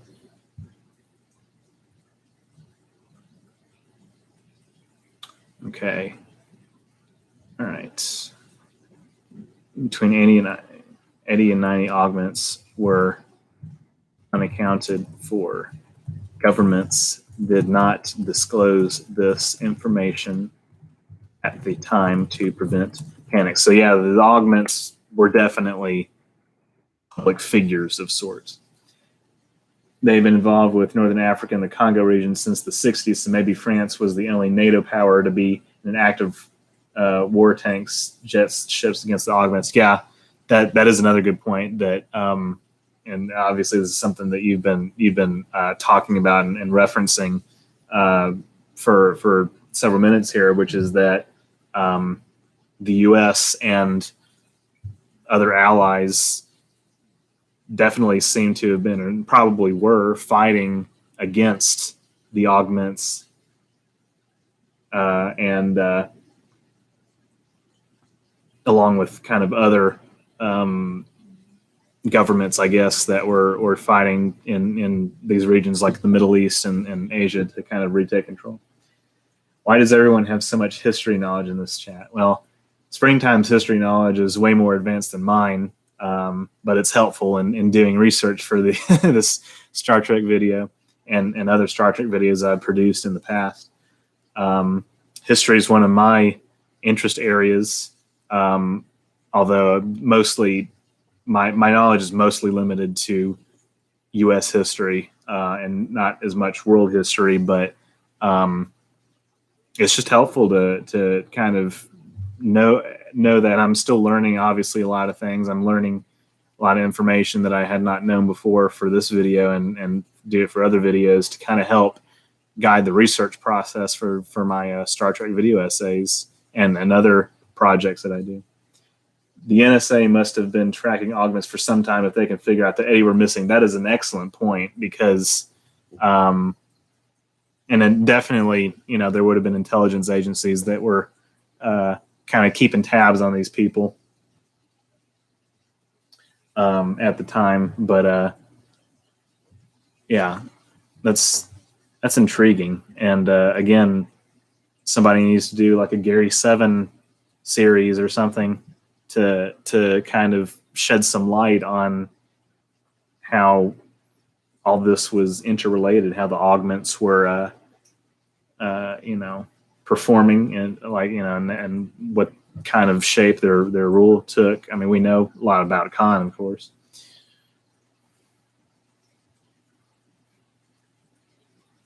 The official number of casualties from the wars was placed at 30 million, although some historians believe it to be closer to 35 million, with another figure established as being 37 million. Although the wars may have ended humanity's fear of genetic engineered beings remain well into the 20th century. So yeah, I think that the eugenics wars are like a unique kind of instance, and probably extended into the 21st century as well. That really just kind of set the tone and set human culture on a particular path where there was that distrust of genetic engineering, and that may be why we don't see a lot of transhumanist kind of characters of the human race in Star Trek. More cyborgs that we've seen, particularly with lower decks, but not genetically engineered humans, except for like Bashir. But he was a special case. I feel like I'm the only dummy here. No, don't feel like that. It's shit. My channel is for anybody who enjoys the content that I produce. It's short films, vlogs, these live streams, my Star Trek videos, my other video essays. Everybody's welcome. So don't feel left out. If you got any other questions about any other subjects or topics, I'm not, I welcome them, and I'm definitely interested to talk about whatever my audience wants me to. I just think the idea that most of the world is oblivious to what's actually going on around them is very scary. Yeah, especially Americans. And again, I think that that's something that we see that is sort of borne out in these episodes of Star Trek that shed more light on what was going on in the late 20th, early 21st century. All right, death toll. Death toll between 30 and 37 million, depending on which source is looked at. That's no surprise. And then in the aftermath, of course, we know a lot of this from Enterprise and the original series and Deep Space Nine, the movies. So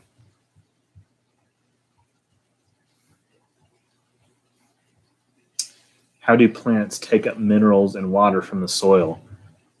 A science question. Did not expect that. Okay, I'll bite. Roots. I'm not a biologist. It's probably a question that is, a lot of people ought to know the answer to.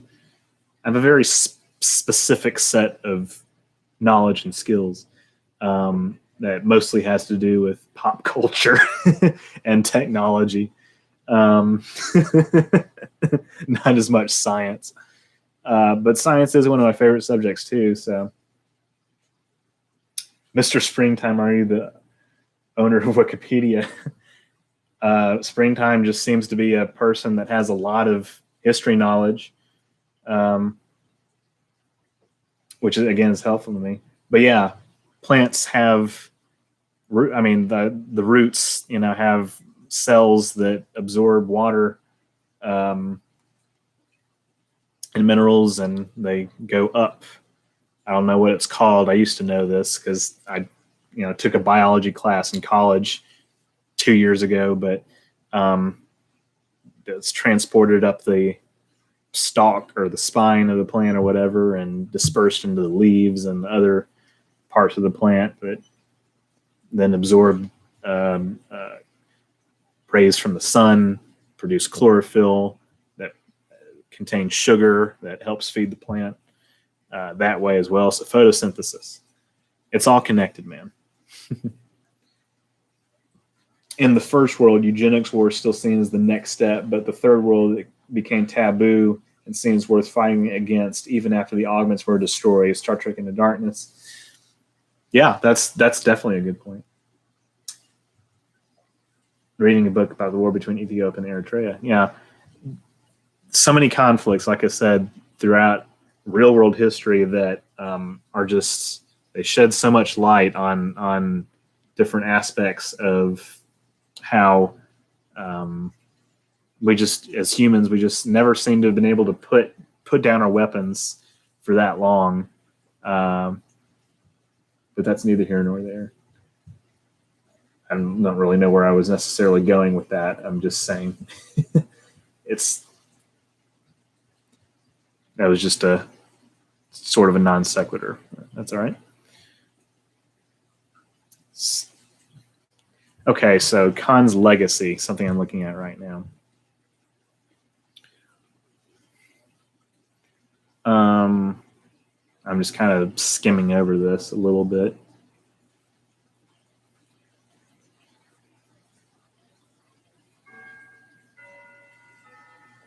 Yeah, most of the, okay.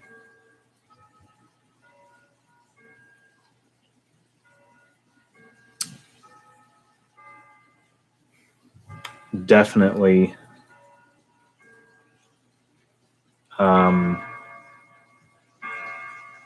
influenced a lot of events and throughout, I mean, 22nd, 23rd, and 24th century history.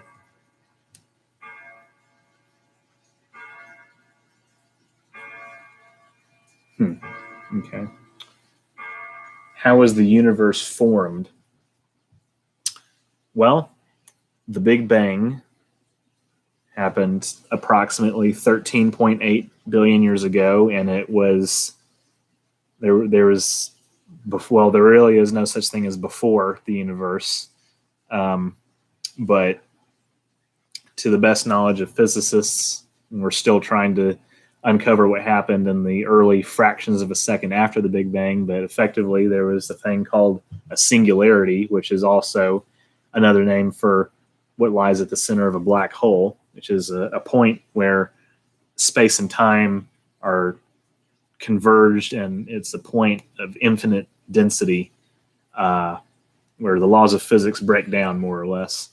But there was a singularity, and after that, there was this thing called inflation, which was a period that, again, I'm not a physicist, so I don't really know a lot about this, but lasted for, some period of time that allowed the universe to expand to where, became several light years across and is now billions of light years across, at least the observable universe. Matter and energy formed. There was a lot of heat. It took thousands of years, hundreds of thousands of years for the universe to cool down. And of course, now the vacuum of space is, as you probably know, is very cold. But there was gas that was left over, and all these atoms and protons and photons and stuff that were bouncing around that coalesced into objects, and some of those became stars, and those stars formed galaxies, and some of those stars have planets. And so the cycle has just generated the universe that we live in today. But the universe expands. We don't know if it's infinite, if it's finite. If it is infinite, then what we're observing could be just one little pocket of an inflated universe, a multiverse where there are other regions of space-time that have different laws of physics, other versions of us. That's more science fiction, but it could be real. If the laws of physics break down, aren't they proved wrong? Well, you're asking somebody that is not an expert in this field whatsoever. But to the best of my knowledge,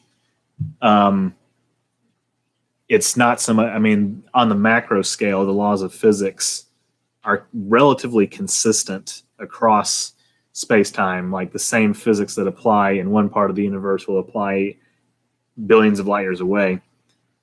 And then, of course, there's quantum physics, which is another matter altogether.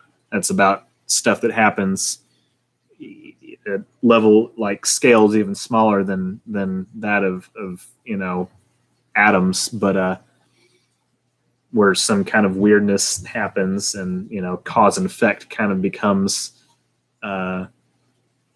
mixed up. But the laws of physics breaking down, that's more like lay speak, is for in a singularity with infinite density, space and time converge. I mean, those are points of space-time that are unlike anything else in the universe. They have special properties that are still, obviously being studied to this day. That doesn't prove physics wrong, because we know that, like I said, especially at the macro scale, physics are consistent throughout the universe, and we know light speed is the same at every point. So these singularities are, I mean, they're like the nature of a singularity is such that it's like you're past the point of even talking about normal space time, because as I said, especially when you go beyond an event horizon, you can see the entire history of the universe unfold before you. By the laws of physics breaking down, I just mean, infinite density and space and time converging, because nothing, not even light, can escape. And so you have to study them from the outside, and we don't really know exactly what happens when you get in. Probably you just get pulled apart. But I don't know, man. I don't friggin' know. At first, maybe augments PMC were seen as peacekeepers for the good of humanity, but the people in some countries were willing to fight for freedom. Yeah, it definitely seems like something, and obviously, like, the efforts to create them in the Cold War, as has been referenced in installments of the franchise. I'm sure had good intentions. We're trying to improve humanity, but every time you try to, that's why eugenics in real life are taboo, and genetic engineering is kind of taboo, because improving the human race has different connotations, and you can theoretically accidentally end up with something like the augments, who just are more concerned with like exerting power and influence and strength and dominating the people around them, supermen as they are called. FYI, Khan personal sidearm was a SIG P226 9mm pistol, the same type used by U.S. Navy SEALs and police worldwide. That's cool. I didn't know that. That's somebody. I wonder what the line of logic was for the props department for a lot of these productions that we're kind of recreating. If, again, Khan is supposed to have been somebody who originated from the 90s of Earth history. Production design is an often overlooked area of filmmaking. And as somebody who is something of a filmmaker, okay, well, that's from the novels. Fair point. Nevertheless, production design is still an often overlooked area of filmmaking. But yeah, that's as a filmmaker myself, that's just always something I'd like to pay attention to, is like visually, how you're constructing a scene and constructing what's going on in the scene. Can a Mobius strip be used for time travel in real life as Iron Man did in Endgame? Probably not. Yeah, probably not. I mean, the thing about backwards time travel, theoretically impossible as far as current understanding of physics goes. You would probably have to accelerate some sort of vessel faster than the speed of light, which is also impossible. But even if it were possible, it would require a massive amount of energy. The question is, where do you get that energy? I mean, I don't know how many centuries, millennia we are away from developing that kind of technology. And because in the Star Trek universe, warp technology works by warping space-time. Obviously, time travel happens, but that's more like the science fiction aspect.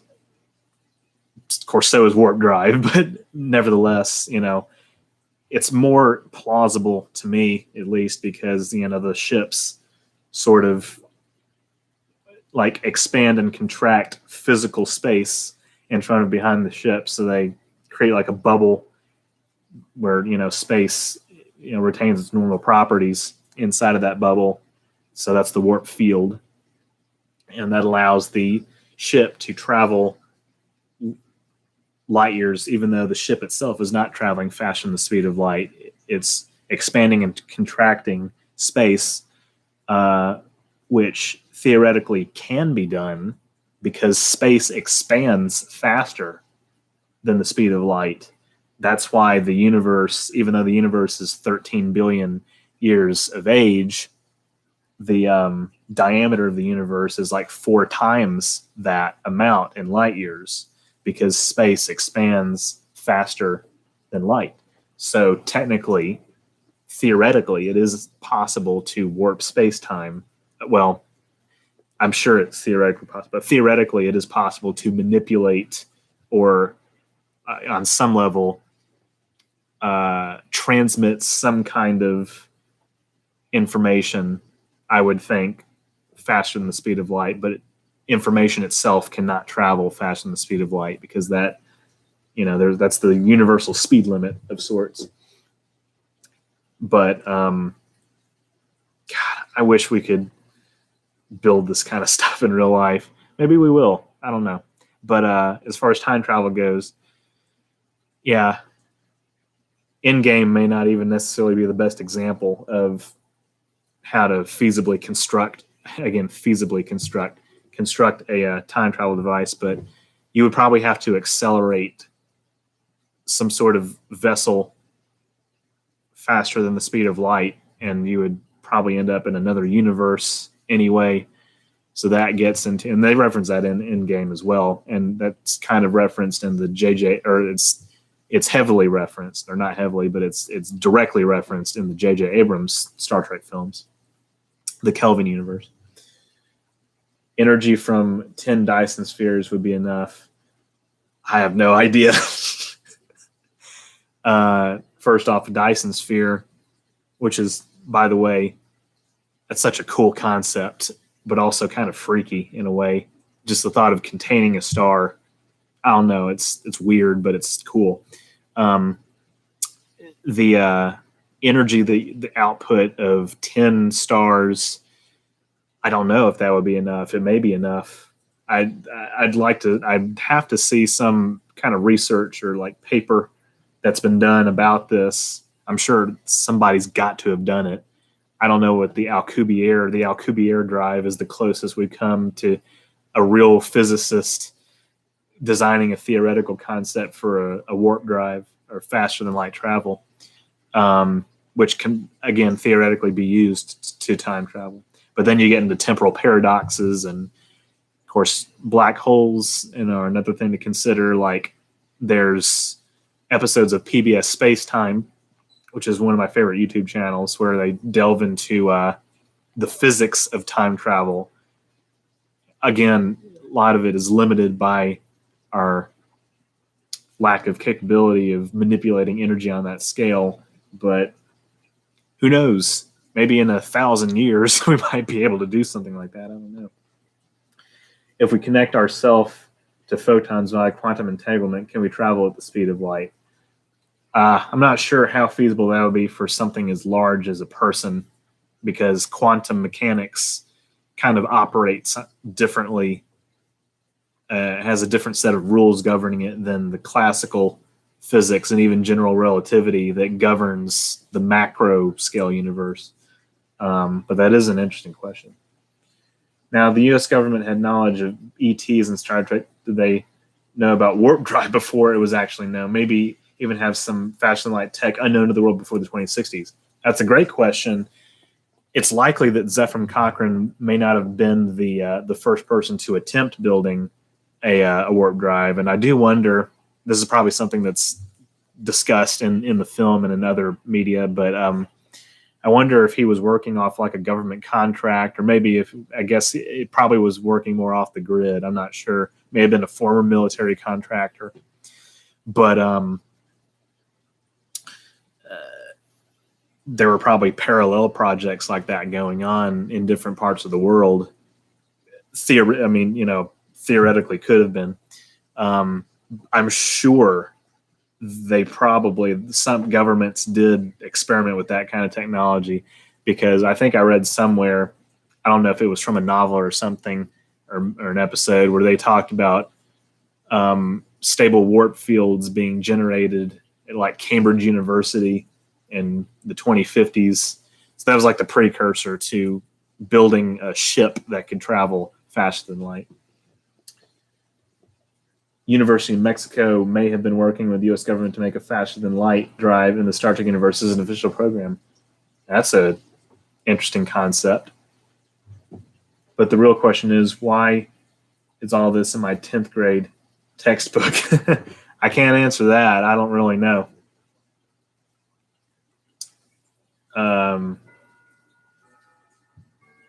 Yeah, I don't know how to help you out there, man. Or man or ma'am, either way. I can't really see your profile picture. Okay.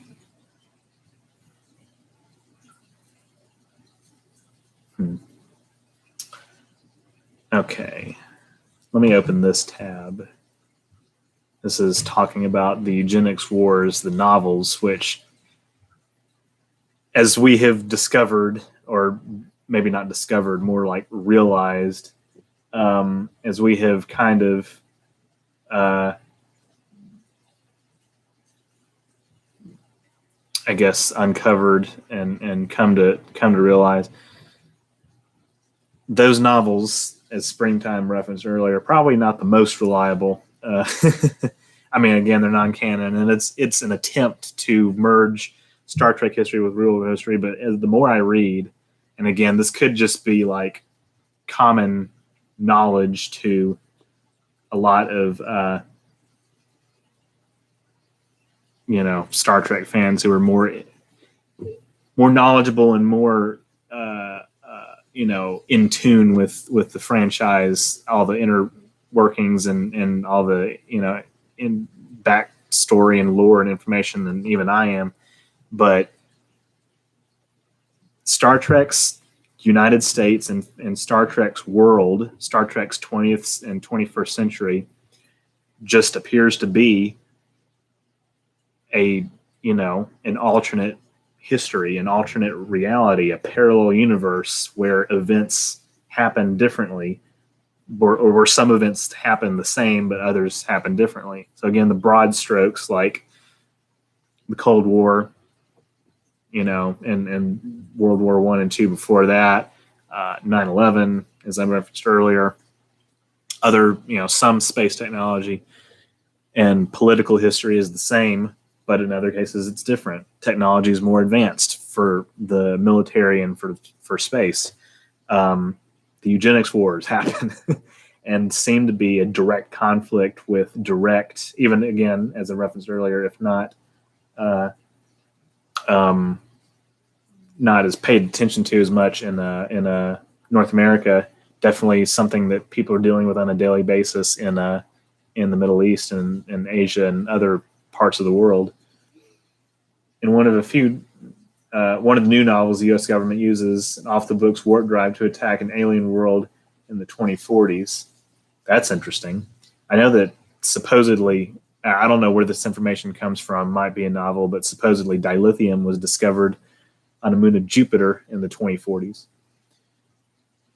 All right, Fruit Salad says, boy, we have discovered, well, I guess I've discovered, I've come to realize, were the grays made up by the augments to abduct test subjects in more affluent countries? That's a good question, because the gray aliens, obviously and again, this is more like X-Files stuff than Star Trek, but the gray aliens that supposedly came from the Zeta Reticuli system, according to the conspiracy theory, we don't really see a lot of, or we don't see aliens that look exactly like gray aliens that are supposed to be from that system.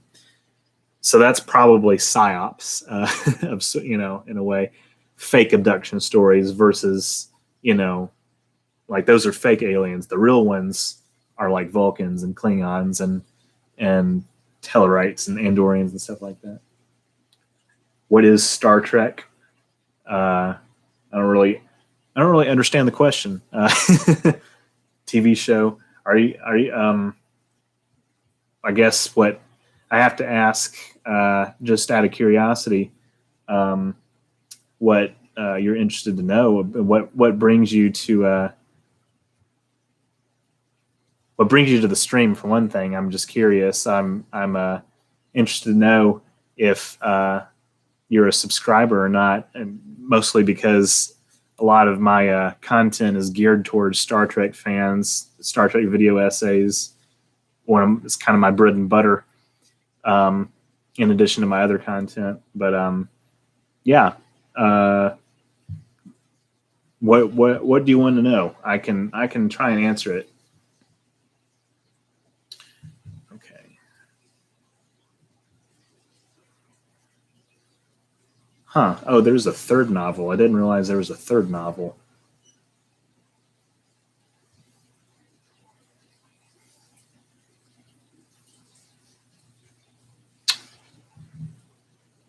Okay, that's about the exile of Khan. All right.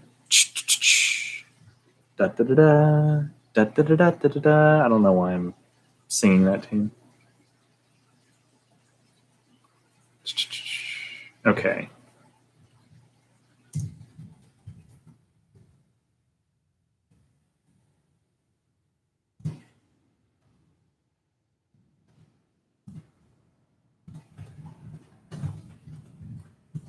Referred to as humanity's, or the aftermath of the eugenics wars, as humanity's second dark age. And then the post-atomic horror that came after the mid-21st century World War III conflict could be considered another dark age. In the 2150s, humans were known to be afraid of alien abductions, according to the Vulcans. I had forgotten about that. Fruit salad says time pass. I'm not sure what that means.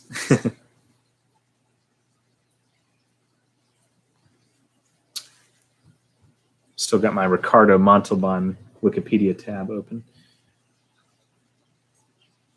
Ooh, okay. Here's another connection. I'm just browsing through years on Memory Alpha. So 1994, when Eric says on Earth, cryonics have become very popular. The cryonics satellite SS Birdseye is launched into U.S. orbit. So cryonics, something else of far advanced technology, especially for the 90s. Fruit salad, this is my first time on this channel. Well, welcome. I'm glad that you discovered it somehow. Welcome. I'm glad you're here. It's always good to welcome some new subscribers. Well, I don't want to be presumptuous and say you're a new subscriber, although I would encourage you to subscribe because I think my content might interest you. Yeah, welcome. My fan theory is that a real gray ship crashed in Texas in the 1880s, but was covered up by the U.S. government and forgotten about by 1960s. But the augments found a forgotten file and some pictures. Huh. That's interesting. I need to kind of look up, I guess, maybe stories or whatever about gray alien. I think, well, where the gray alien kind of conspiracy theory came from, I figure that probably is something that started with Roswell. And of course, we know in the Star Trek universe that Roswell, like how that, like the true nature of that incident and how that probably may have influenced the progression of technology if it were like a time loop kind of event. How it helped the U.S. create more advanced Aurora, Texas crash. Okay. Huh. I didn't know about that.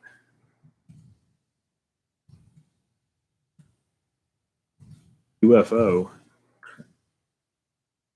1897, according to Wikipedia. Huh. Well, that's neat. I didn't know about that.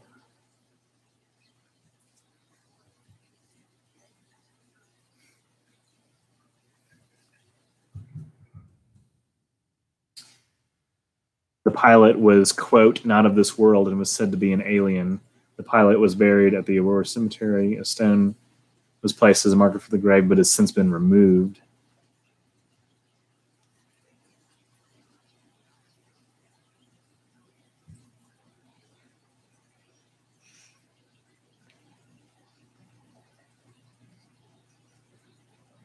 So I'm saying there's a 1980 Time magazine interview with a resident of Aurora who says that the whole thing was likely fabricated as a hoax. It's still interesting nonetheless. But again, in the Star Trek universe, just like with Roswell, there's no reason it shouldn't be, rife for, or ripe. I have a bachelor's degree.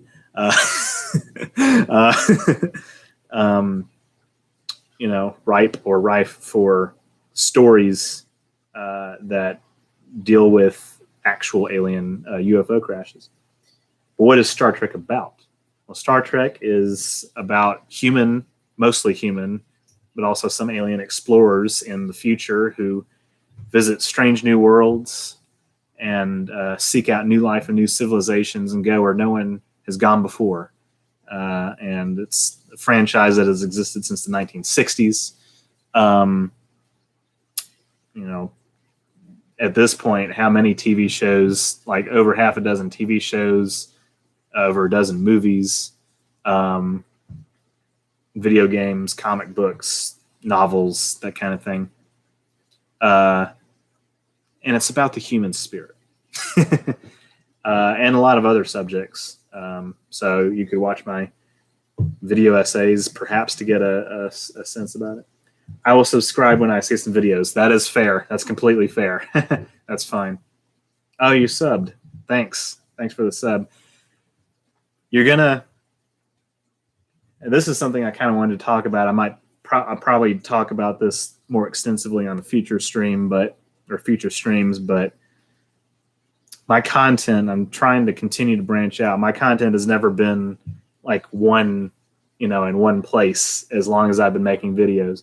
In fact, my identity is a Star Trek kind of, media analyst of sorts, or commentator, or whatever you want to call me. I've only been doing that for 4 years, and I've been running this channel for almost 7. So for, roughly half of the time that this channel has been active, and I was really active as early as 2014. I launched this channel. I'm going on kind of a tangent here, but I'm sure you guys don't mind. This channel was originally established as a platform for short film content, film content. I made a movie in high school and I wanted to promote it, and I uploaded like vlogs and behind the scenes materials and skits and stuff like that. And then I did gaming content, animations. Then I moved I started making history videos. Then I moved, obviously vlogs have been persistent on this channel. Then I started making video essays, and that's been my main format for the past 4 years, more or less. But my passion has always been to be a filmmaker. I want to be a director. I want to make movies. So I've made short films. Some of them are on this channel. Some of them are on other people's channels. One of my next projects is going to be a little mini documentary. Like, I'm really trying to push my short film content, and unfortunately, and this is not the fault of any specific individual who has subscribed to me or otherwise, but the kind of content that I am the most passionate about, because don't get me wrong, I love making these video essays, and I am not going to stop doing that, because I know that a lot of people really care about the Star Trek and fringe content, and it does interest me, and I want to make these video essays. But my main passion is always going to be making movies and short films.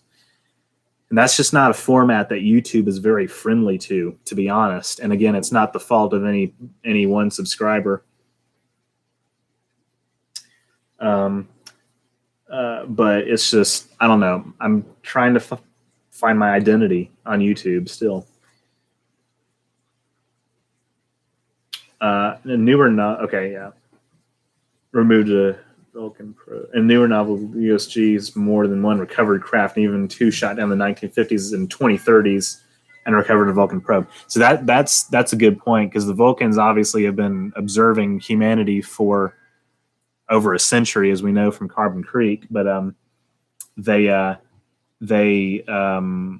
definitely would have lost some probes and stuff like that. The U.S. government could have obtained some of those. I think it's likely that did happen, or that would have happened in the Star Trek universe. Not available in India. Star Trek. That's a shame. Yeah, Springtime. Have you tried a VPN? That's a good question. I'd like to see what your answer is to that. That's sad that it's not available in your country. We need to bring Star Trek to places where it's not available.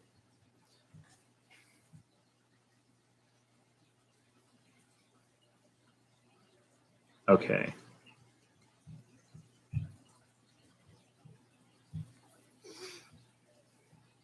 Let's see. Botany Bay. Earth scientist.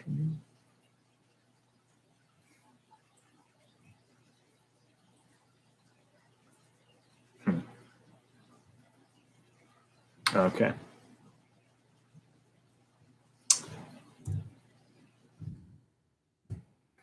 Okay.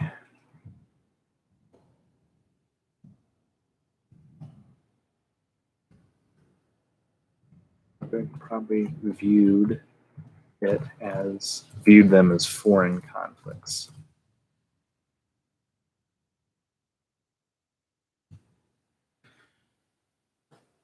I do imagine that the United States and its allies, the U.S. government, most likely had some level of involvement in the eugenics wars. Elon Musk wants people to have chips in their heads to make them smarter. What do you think about it? Well, it's funny you asked that. I have a perfect excuse to do this now. Let me link this. This may have been the first thing that you saw when you subscribed, fruit salad, but let me grab my trailer for my documentary.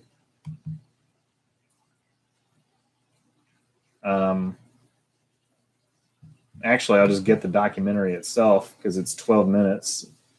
This is a perfect excuse to do this.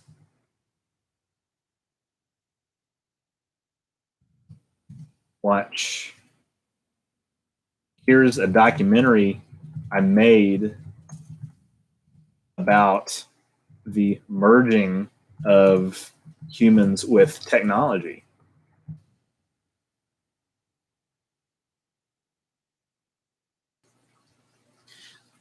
It's called Teched Out. Again, it's probably the first thing you saw when you looked on my channel, but I made a documentary about transhumanism and cybernetic upgrades and all that kind of stuff. Personally, probably not something I'd be comfortable with. There's privacy concerns, I would imagine.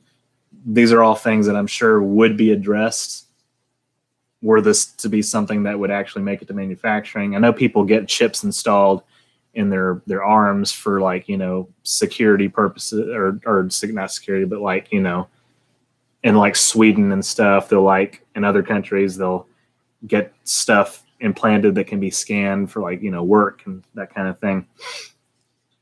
I don't trust direct chip, you know, brain implants just yet.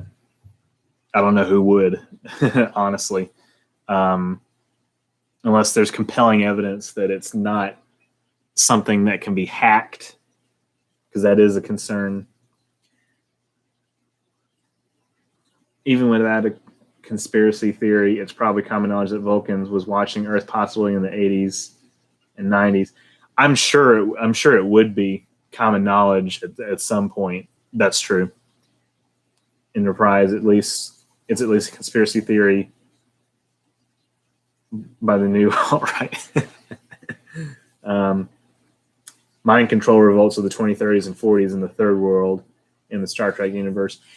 That's another thing that I was thinking about, the mind control revolts. I actually referenced that in a video I made years ago about Star Trek's 21st century alternate history. But the mind control revolts are something I can definitely see being related in some form or fashion to the eugenics wars and World War III and all that.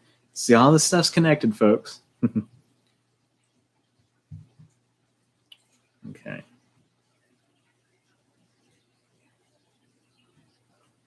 Okay, so the issue of genetic manipulation and genome enhancement continued to plague Earth well into the 21st century, proving to be one of the causes of World War III in 2026.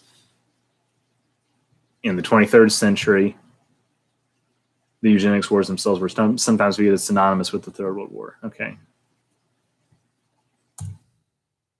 In the 23rd century, eugenics wars sometimes synonymous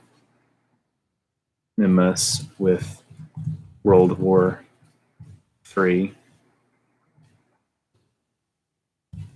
Issue of genetic engineering continued to or extended into 21st century.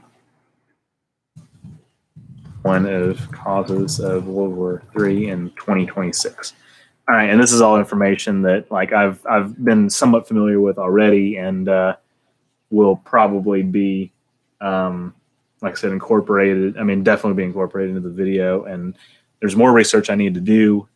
I need to look at the details, some of the more detailed accounts, and some fan speculation, probably on Daystrom Institute and whatnot. I just like the idea of the U.S. government in 2020 know a lot about the outside of Earth, and that is probably still a state secret by the 2260s in United Earth. Probably there's got to be some level of security over that information. And Enterprise eugenics wars are also called the Great Wars. Let me put that down too. That's true.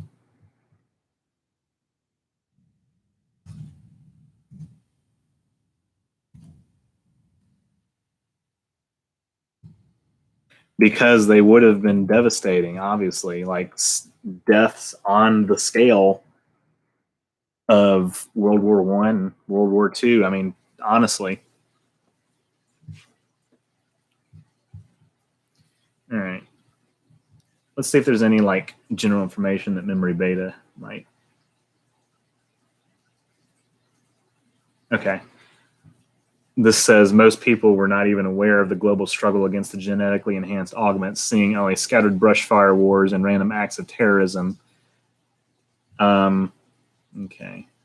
Shadowy conflicts fought between the scenes of current events against elusive and conspiratorial enemies whose genetically engineered origins were made largely unknown to the general public. A lot of this information is probably coming from novels as well, but I'll still incorporate it.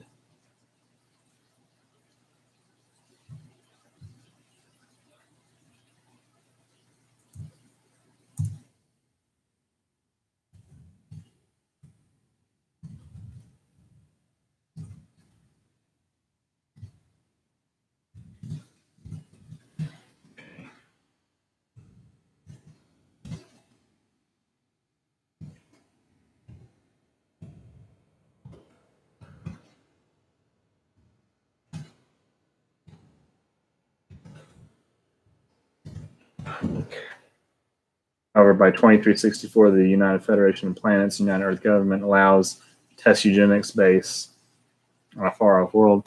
There's a lot of sketchy stuff going on in the Federation just throughout its entire history, for sure. Okay. And then what else?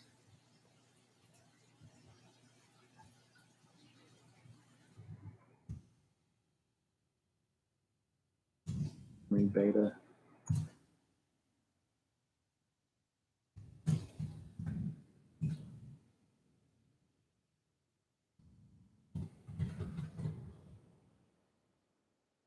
Brush wars is a phrase that was also kind of used in the original series to refer to the Southeast Asian conflicts of the 1960s.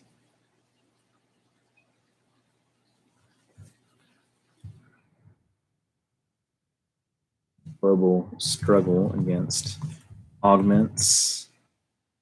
Only seeing brush fire wars and random acts of terrorism. Yeah, and again, this still would obviously be taking place alongside some of the other events that did happen in the 1990s, like the Bosnian Wars, like the other stuff that is discussed, even if it's not exactly the way Greg Cox would have, or that Greg Cox has kind of imagined it to be. Probably by the 2040s, 2050s, there's a massive tension between the first world and third world over genetic engineering. That is a good point. That's true. And in fact, I think we're kind of seeing sort of the beginnings of that in real life, because China is, taking, certain steps with genetic engineering, not necessarily to breed augments or anything, but just like, in medicine and there's still like kind of hesitation in the West to do the same. So that, like, if you kind of take that little nugget and extrapolate it out and kind of add like a sci-fi flair to it, that is the perfect recipe for, a sort of second eugenics wars of sorts occurring in the Star Trek universe in the 2020s, because we know that happened, even if it's not called, even if it's not necessarily called the eugenics wars, it's still, again, Philip Green, all these like people who were involved in some form of eugenics, and it's right there. It's talked about in Enterprise.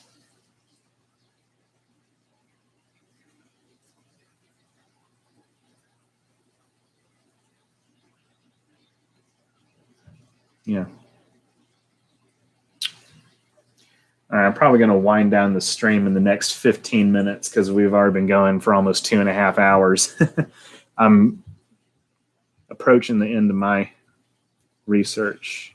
So there's the Chrysalis project, which is background from various novels, genetic engineering, elements. So all this is from the novels. And I'm not going to discount it or anything. I obviously incorporate a lot of novel content into my my videos as well, but obviously going to focus on the canon stuff mostly.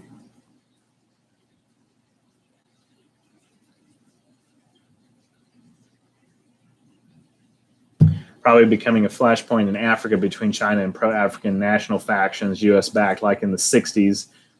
Turns into a string of wars all over Africa. That's a good point as well. That's definitely something that we could, that we could see, having happen in the Star Trek universe. Again, parallels to modern and other kind of recent history as well. All right, so the Great Khanate is, according to whatever novel was Khan's dictatorship that contained a quarter of the world's population, based out of India. Okay, this is probably coming from Greg Cox's novels. Okay, so his fellow supermen took over key positions of power in South America, Somalia, the former Yugoslavia, remote parts of the South Pacific, and sections of North Africa. Yeah, Philippines, Australia, Afghanistan, Liberia, Sudan, Albania, like all this is connected. In the 70s, the Chinese and North Korean military were training U.S.-backed factions in the African Wars of Independence. Huh. That's cool. I didn't know that either. I didn't. Yeah, it's interesting that you're bringing a lot of this up. I'm realizing just how much, some of these Cold War power. Obviously, we know the Soviets had a lot of involvement in the Middle East and in the Cold War, but that China and North Korea have been taking such an interest in African affairs since the mid 20th century. That's something that a lot of people don't think about. Welcome back, Fruit Salad. I don't know if you missed this. I'm probably going to wind down the stream by in the next like 11, 12 minutes because we've already been going for 2.5 hours. But because it's almost midnight where I am. A lot of military operations in the Philippines in the 90s to today. Yeah, that's true. Okay.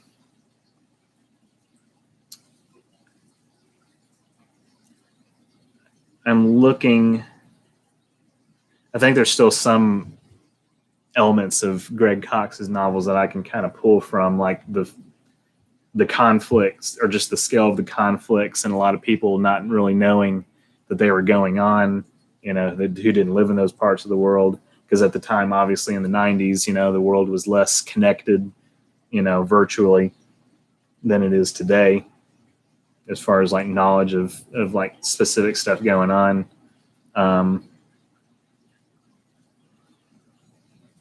Okay, there's a lot of information from video games here too.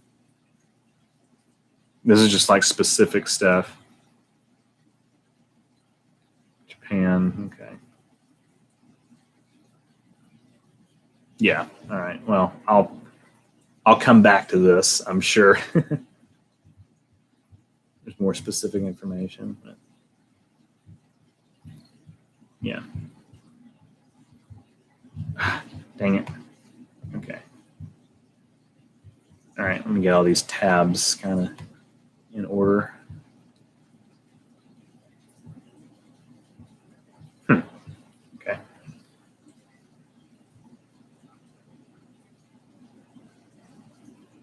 Is Philips a Philippines company? I doubt it. Netherlands. Okay. In the 70s, a lot of blood in Indonesia. Yeah, that's true as well.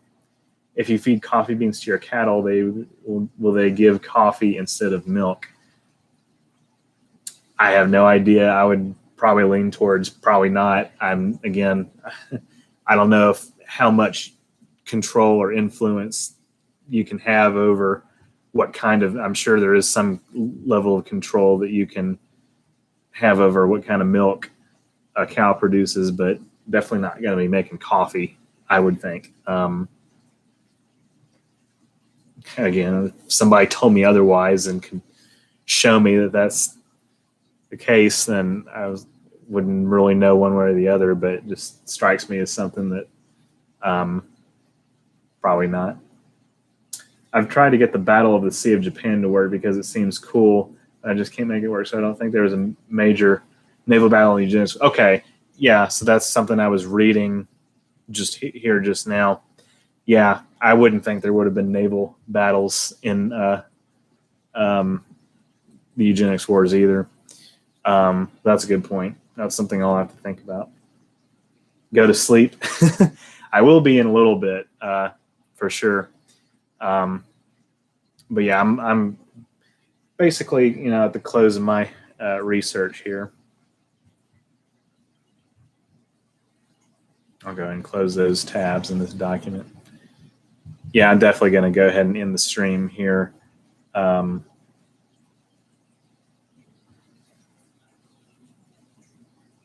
a few minutes.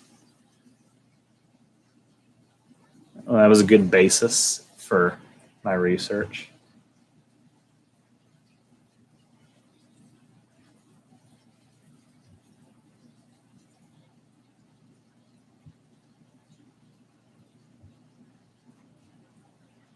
At least nothing big like a U.S. warship firing a harpoon at something that sinks. Yeah, that would be. I mean, that would. There's no way that would not be, something majorly noticed by a lot of, other powers and just civilians, for sure.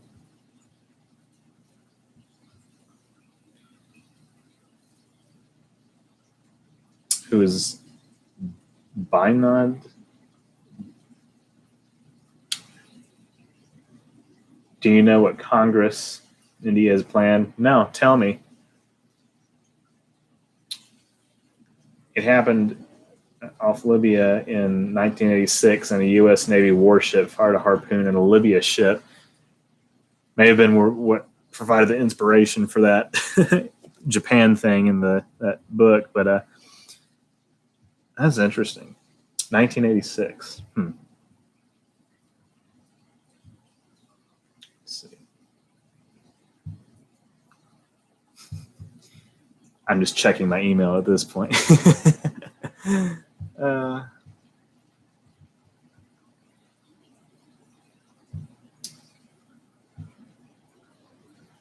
Nobody asked.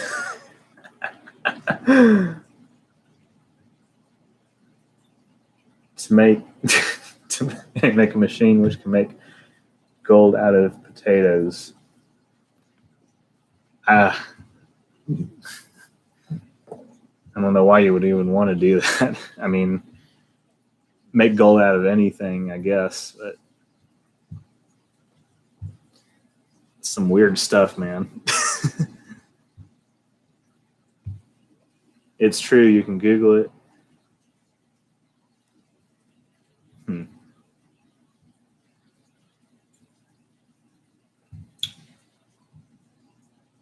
Maybe another time. Hey, if you can make gold out of potatoes, then whoever's up to that, good for them.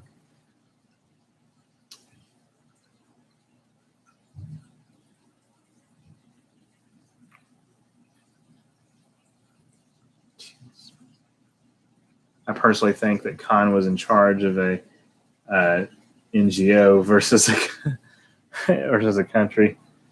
I mean, again, that's something I'll definitely have to explore in this video. The true, like I said, the true nature of what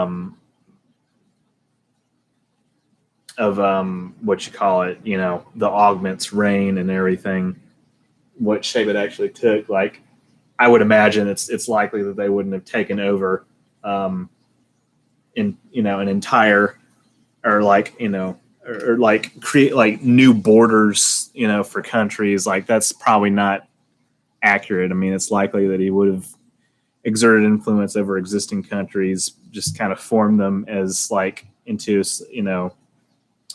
a not really an alliance, but just like, an overarching kind of organization, like you were saying.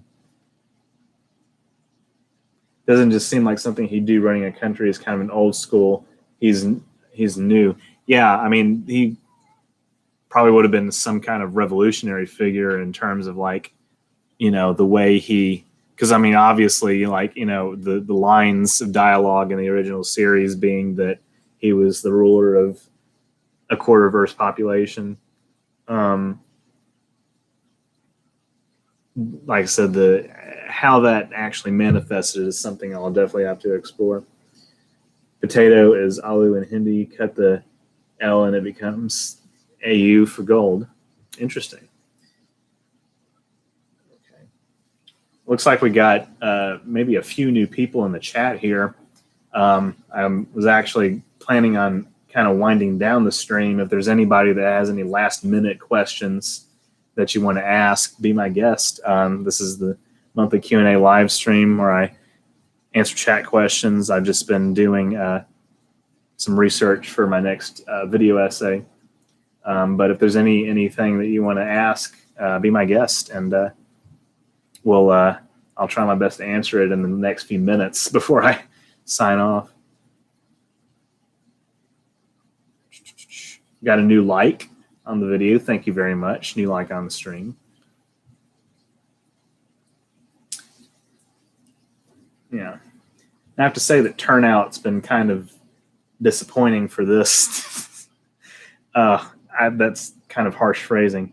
I've really enjoyed this conversation that we've been having so far. It's probably Labor Day weekend. I think a lot of people may be off, out, doing like stuff out of town. But I'm going to try and stream with Lewis here again in a few weeks, maybe, or something.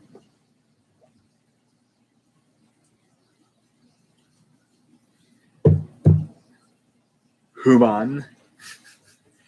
I'm thinking about doing. I talked about this earlier. I'm thinking about streaming multiple times a month. Actually, now that I think about it, because there's a lot that I can do and answer chat questions.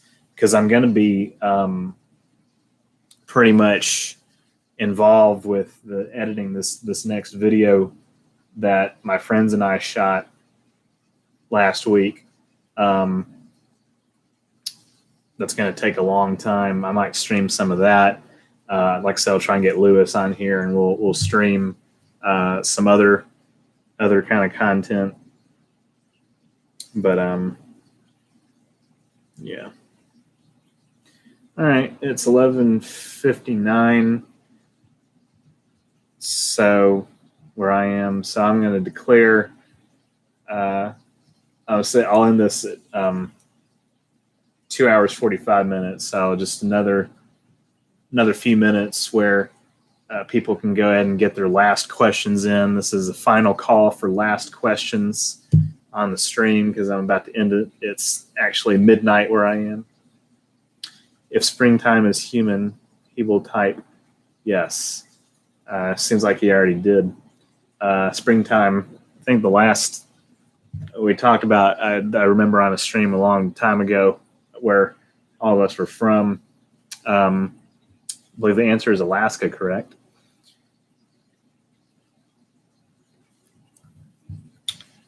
Go ahead and get these last questions in, folks. I'm going to end this in a few minutes. Go ahead and wind this down. I appreciate all the likes so far, all the interesting chat discussion and questions that we've gotten. Really appreciate it. If there's anything anybody wants to ask here at the last few minutes, go ahead. I'll do my best to answer it. Kenzie K comes in. Question mark indicates a question. Yes, it does, certainly. Thanks for the super chat.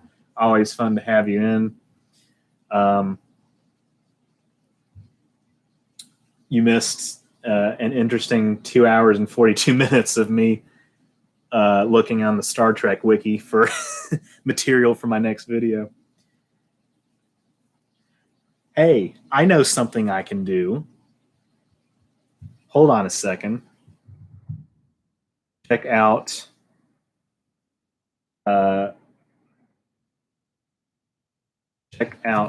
new merchandise from my store.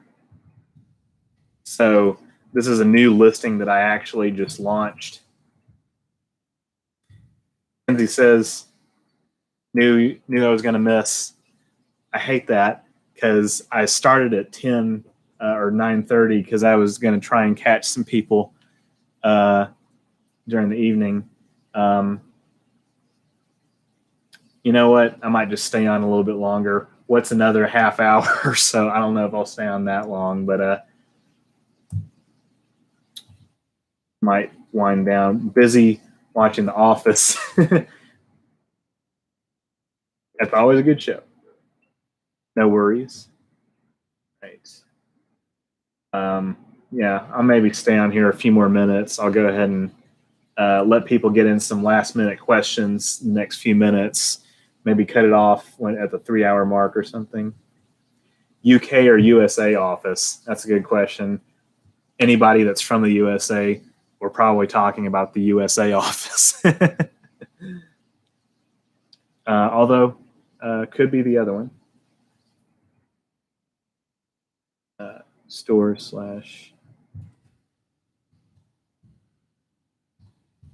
definitely USA, but the UK is nice too. I haven't watched the UK office. I know I guess it's like one season is like 6 episodes or something. I do like Ricky Gervais though, so I'll have to check that out. British humor though is just not necessarily something that I and it's just not for me. They have a different taste, or I have a different taste. Fruit Salad says this chat only got interesting after I jumped in. Well, we had springtime, and I had a little powwow, I guess, going on research for my video. Do you think the clones would fit in an Office remake? my clones. Ooh, that's an interesting idea for something that I can do. A little Office parody, maybe. Why not make that the next video? Look into early lunar access. Was a proposed U.S. manned lunar mission for the 90s. Huh. Let's do it then. All right. Let's get the concepts ready for the next clone video. That'll be Office parody. Of course, I guess technically I've done like Office references or whatever in previous clone videos. I think not the one that we made last year, but the one there was, I guess, one from 2018 where they had just been evicted. The clones had just been evicted. Was in the mockumentary style, and I had like, you know, interviews, mock interviews, and asides with the clones in an aftermath. The Star Trek fan film. Star Trek fan film is definitely something else that I want to do as well. But yeah, early lunar access. It's funny you mentioned that, because in my Fringe timeline that I have been kind of working on for my Fringe videos on YouTube, they seem to have a presence on the moon if it's a moon base, a manned lunar outpost, or if it's just circumlunar orbital flights or whatever. They definitely have a heavier space presence. So I've definitely looked at the history of like the space race, or not the space race, but like space flight technology after you know, the space race ended. Efforts to return to the moon, that's something that we're kind of exploring now in the 2020s, but like, you know, in the 90s and in the early 2000s, there were efforts to get us back on the moon that didn't, you know, that kind of fell through. But it would be interesting to see how that would have unfolded in an alternate reality. Kinsey K Productions going to head out. Have a nice night, everybody. Sad to see you go, but I appreciate you stopping by. Thanks again for the super chat. Always good to have you. Man, why is everything picking up here after midnight? We got 6 viewers. You know what? I'm going to stay on for a little bit longer, I guess. Have some more people kind of come in and ask some chat questions. I was kind of premature, I guess, to want to wind it down earlier. All right, see you, Kinsey. Talk to you later. Why did Cat Appa kill Bahubali? Bharat Mata Ki Jai. Did I just curse in Hindi? I have no idea.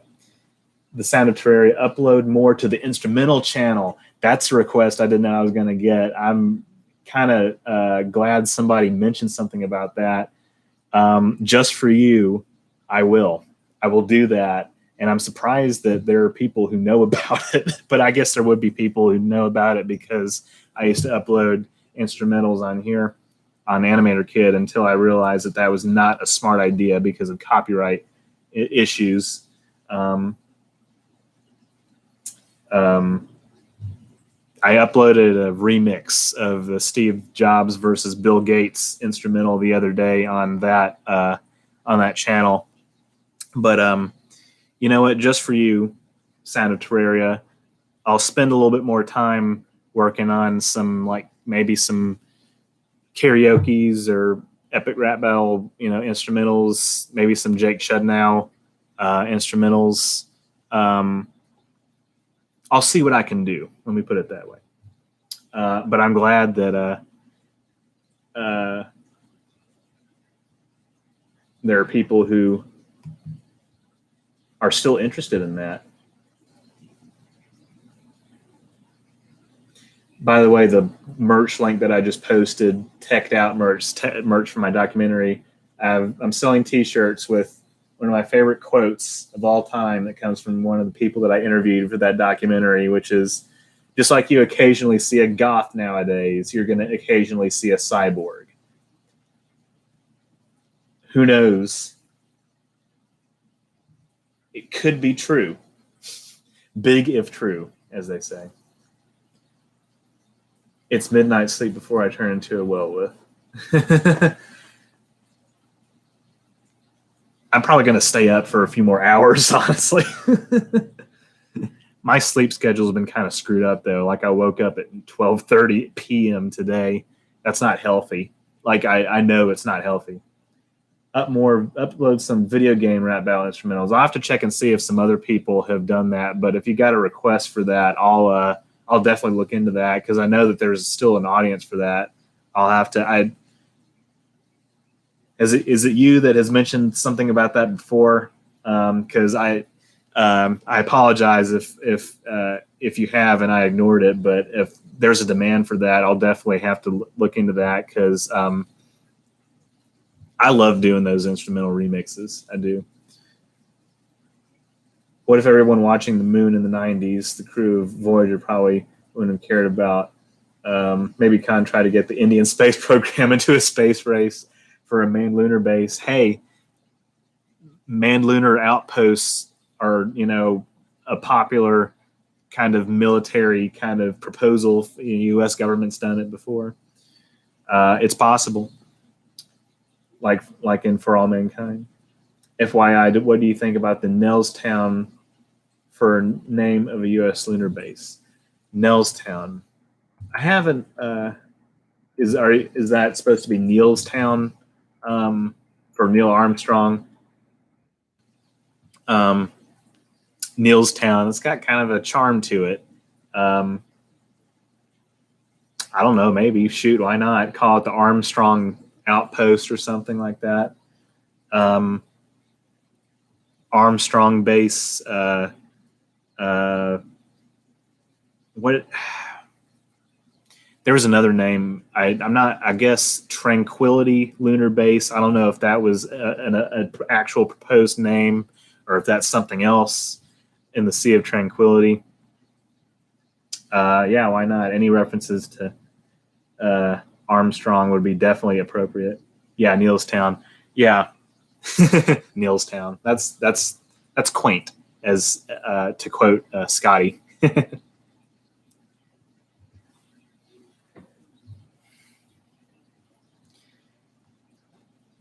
Well, seem to have gotten a lot of sudden traffic after midnight on this Labor Day weekend, this Labor Day Monday, like Jamestown. Yeah, okay. Well, that'd be interesting. Of course, I hope the same thing doesn't happen to it. Well, I'm thinking of Roanoke. Jamestown's not the one that was abandoned, right? Yeah, it was. Okay. Yeah. Well, nevertheless, I take your point.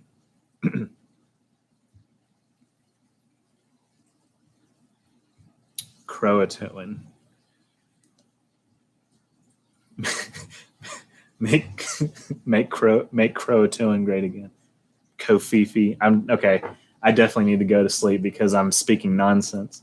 Got another like on the stream. Thank you very much. I'm glad for everybody stopping by. Anybody who's just now joining the chat, as you may see, we've been going for almost 3 hours, but I have no fear. If you have any questions, that's what we're here for. That's what I'm here to do, is answer some chat questions. So anybody, I'm probably going to wind down here in a little bit because it has been almost 3 hours, but I'm definitely going to be more than happy to answer anybody's questions. I figure by the 2160s, Neilstown is probably abandoned, like Jamestown. That is true, because there probably would have been like other settlements that they moved to, and I don't know if Lake Armstrong is because that's like something that Riker referenced in First Contact. I don't know if he was being serious about there being an actual lake on the moon in the 24th century, although why not? But, you know, it's a cool concept. My God, I'm parched. I've been talking for almost 3 hours. Not that I'm complaining or anything. I'm just pointing something out. Got some more people coming in. Thanks for stopping by. This is the monthly Q&A live stream. I'm surprised that there is so much traffic. I know I'm in a particular time zone that more people are probably coming in on maybe the West Coast and other parts of the world. Any chat questions you want to ask, I'm more than happy to answer on this Labor Day stream in Buzztown. That was something I was thinking about a few minutes ago too. That's a good point.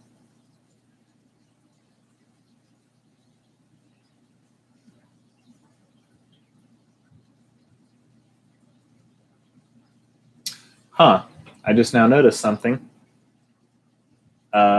which is that my most recent Star Trek video essay, Star Trek's 2024 America versus Reality, has crossed the threshold from 1.4K views to 1.5K views. Nick Wood at 6:14 a.m. in Portugal. Well, good morning. Good morning from the United States. Help me, I'm trapped. Good names for a country's first lunar base. Anyone?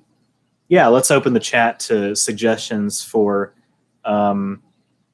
names for lunar base, lunar outposts. Armstrong definitely is the American one. What about, okay, well, the Soviets never actually landed men on the moon, of course, but there's Gagarin was the first, I believe, cosmonaut, or one of the first. What was the first Soviet, first Soviet lunar lander or something? First Soviet lunar lander, USO Neilstown, Luna 9. Well, anything about Gagarin or who was the first woman to female cosmonaut would be good names. India, I know, has been making strides in its program. Of course, I don't know.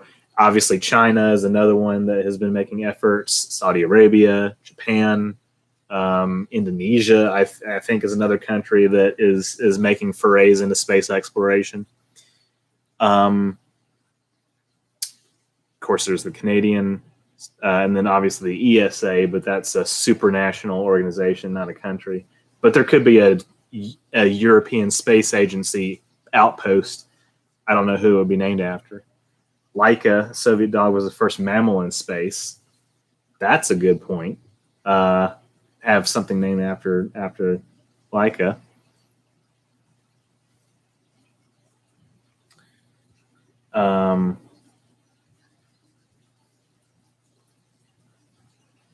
Let's see. Yeah, it would be cool. Of course, I do imagine that there would be a lot of international cooperation for a lunar base, but at the same time, I can just as easily see lunar outposts being created specifically for the military aims of individual countries. Fruit salad, looks like people got bored when I left. Well, I wouldn't be so presumptuous to say that. You have brought a lot of interesting input into the conversation, though.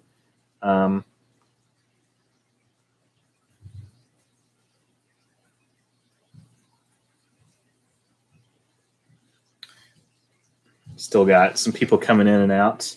Alexei Leonov was going to be the first Soviet on the moon. Yeah, I think I watched a video about that at some point. I think Alternate History Hub might have done a video about that. Leonov, Alexei Leonov.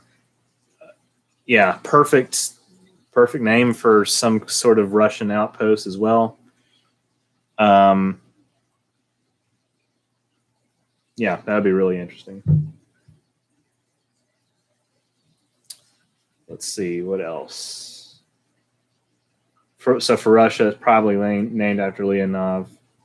That would be yeah. I would view that as probably the most likely scenario. Either that or something. Well, of course, Gagarin, obviously his flight was more about like orbiting the Earth instead of like the actual moonshot. But yeah, Leonov would be an appropriate one for sure.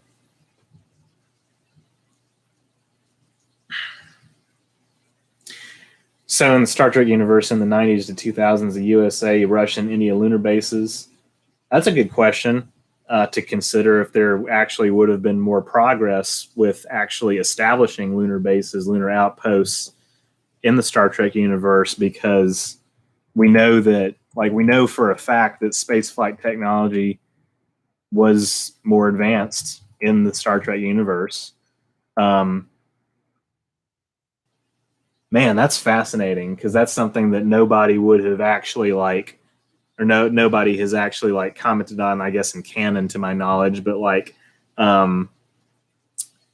obviously in Fringe's alternate universe, they have a heavier presence towards the moon. I don't know if it's a lunar outpost or if it's like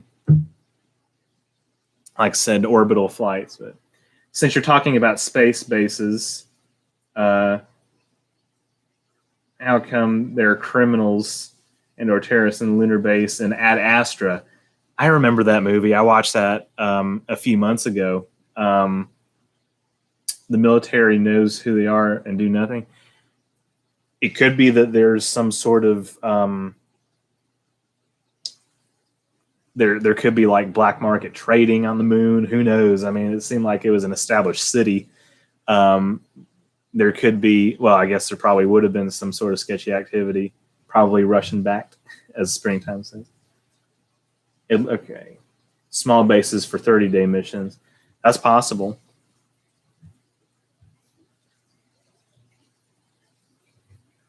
When you can see your whole universe in a single picture, it's called a family picture. Okay.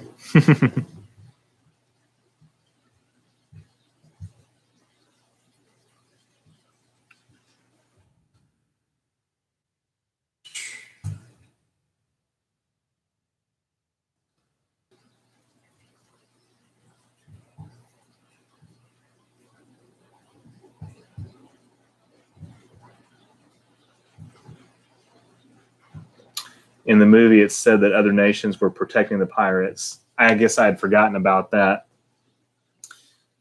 Yeah, that's true. Man, that was a weird movie, but also very good. By the way, this probably is not the first time I've said something about this, but I maintain to this day that I independently conceived a concept for a movie with the plot of Ad Astra before that movie came out, or long before that movie was in production. Maybe not long before, but before that movie was made. You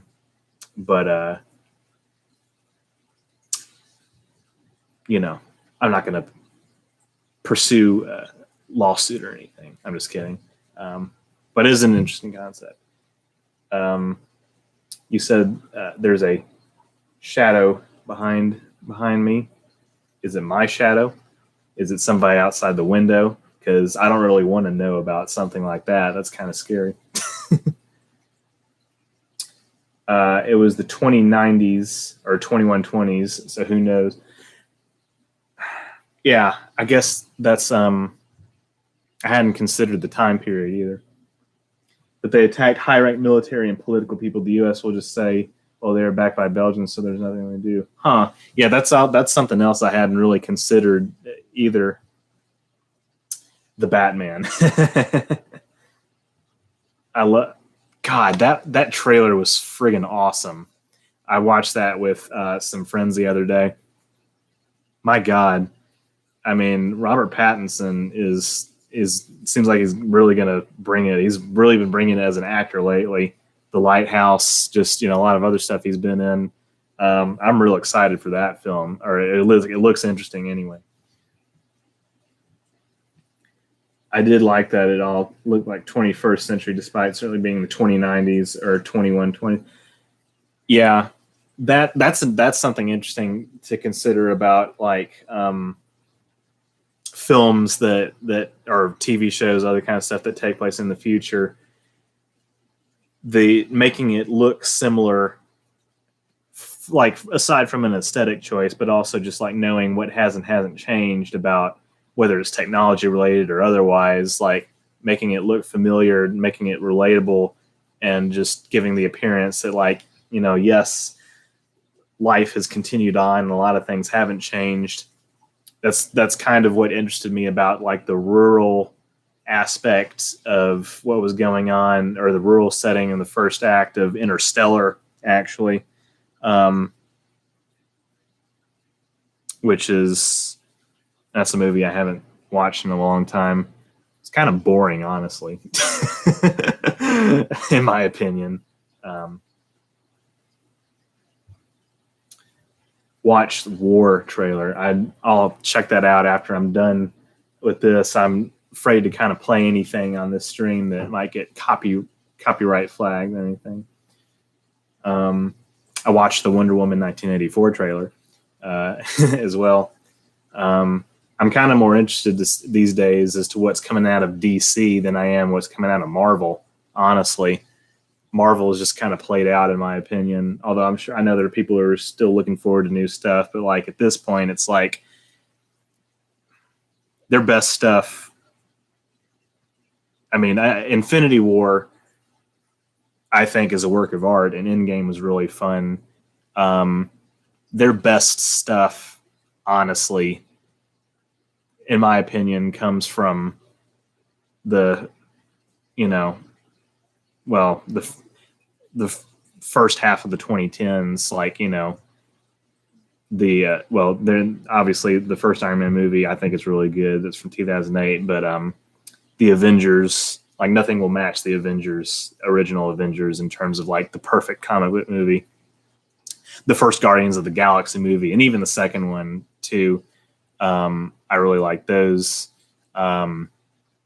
Ragnarok was fun. I like Civil War's fun. Winter Soldier was really good. Obviously, Black Panther has a lot going for it, but like it's just at this point it's so played out, man. In my opinion, it looked new, but not unbelievably new, like your grandparents' house, but with 21st century tech. Yeah, that is a good point. Just kind of those aesthetic choices. Do you know Hrithik Roshan? I do not know that. You can enlighten me. The Giver aesthetics. That's okay. It's so stupid, and everyone can see in black and white. You're DC over Marvel. In some cases, that means you're an anti-SJW. I don't play that political game anymore. Now, let me see. Let me say this. Let me clarify. I'm Marvel over DC when it comes to like the quality of like most of their films on aggregate. I'm just talking about like, because I think I really don't care for the Snyderverse or the DC films. Like the I mean, I like Wonder Woman. What else? I'm interested in their new stuff, and of course, Watchmen is kind of a separate continuity. But the new TV show, I like that.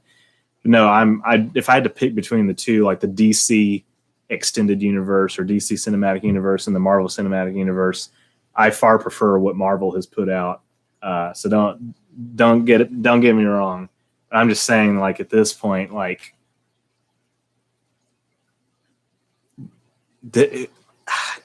who cares about? I don't know. I'm sure some people do, but I just don't really care. The Giver is a stupid sci-fi movie. I know it was a book originally. I had to read that in friggin' middle school. Yeah. I'm just looking over some other stuff. Don't mind me.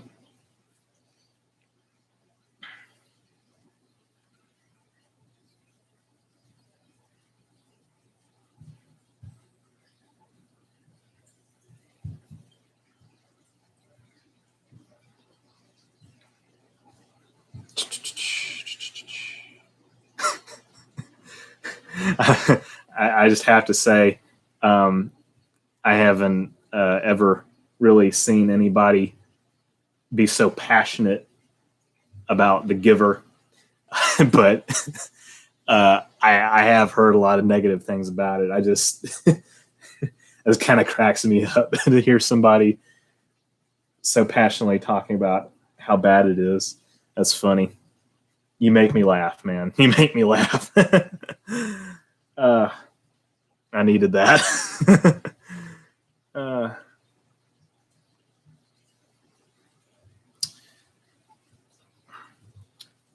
Yeah, we're definitely kind of reaching here, I think, with this stream. So yeah, I for sure am going to kind of wind it down unless we get a new batch of people in. But I guess everybody that's here has already been kind of given their input and asking questions. So if anybody has any, like I said, this time any last minute saying, I despise it with all my soul. I will go get some rest. I've got some stuff to do this week. I need to edit tomorrow. I might stream some of that. Probably not tomorrow. I got a big video edit that I need to do over the next several weeks. But yeah, I'll definitely wind this down in a few minutes. Thank you all for joining the stream and making it really interesting and having some fun questions and fun discussion for the chat. I really appreciate it. Yeah, like I said, don't mind me. I'm just looking over some stuff here. But yeah, this has been fun. This is probably the longest stream that I've ever done, in some ways out of necessity, because like I said, I got a lot of people coming in. Hold on. Checking my mic, make sure it was still recording. A lot of people coming in after midnight. That's interesting.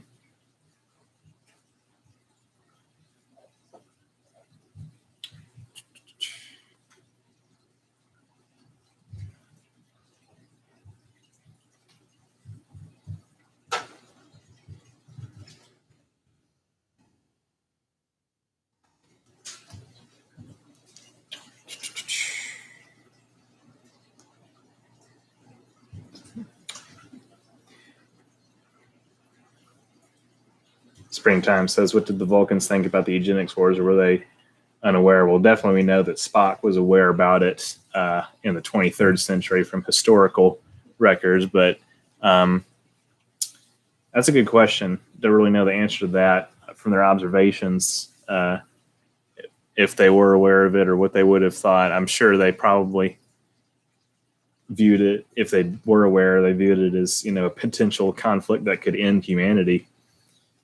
Let's see. In the 90s, yeah.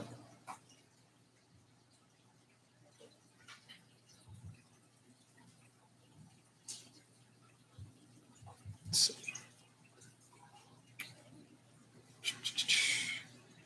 All right, I'm going to go ahead and probably wind down the stream, going on 3 hours, 13 minutes. That's the longest I've ever streamed. But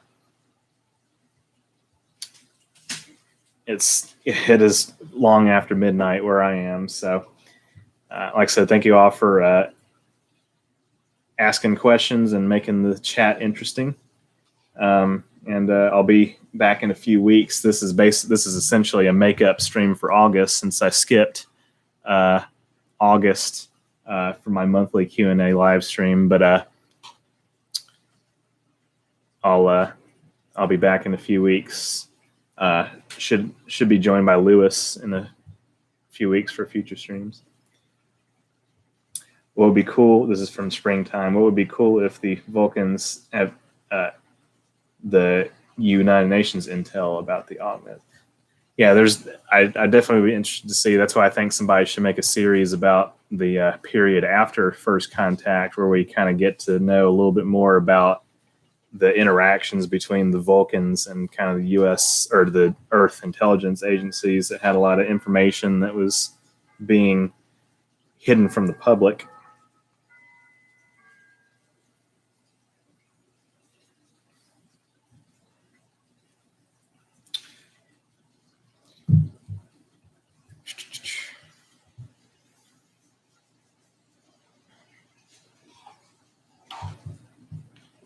All right, I'm going to go ahead and close the stream here in a minute. So this is everybody's last chance to get in some questions. Otherwise, I'll be seeing you, like I said, in a few weeks. Go ahead and move this tab back over here. There we go.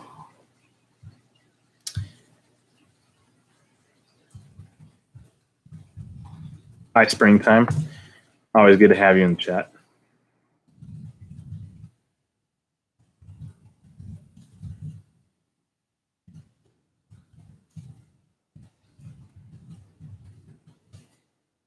All right.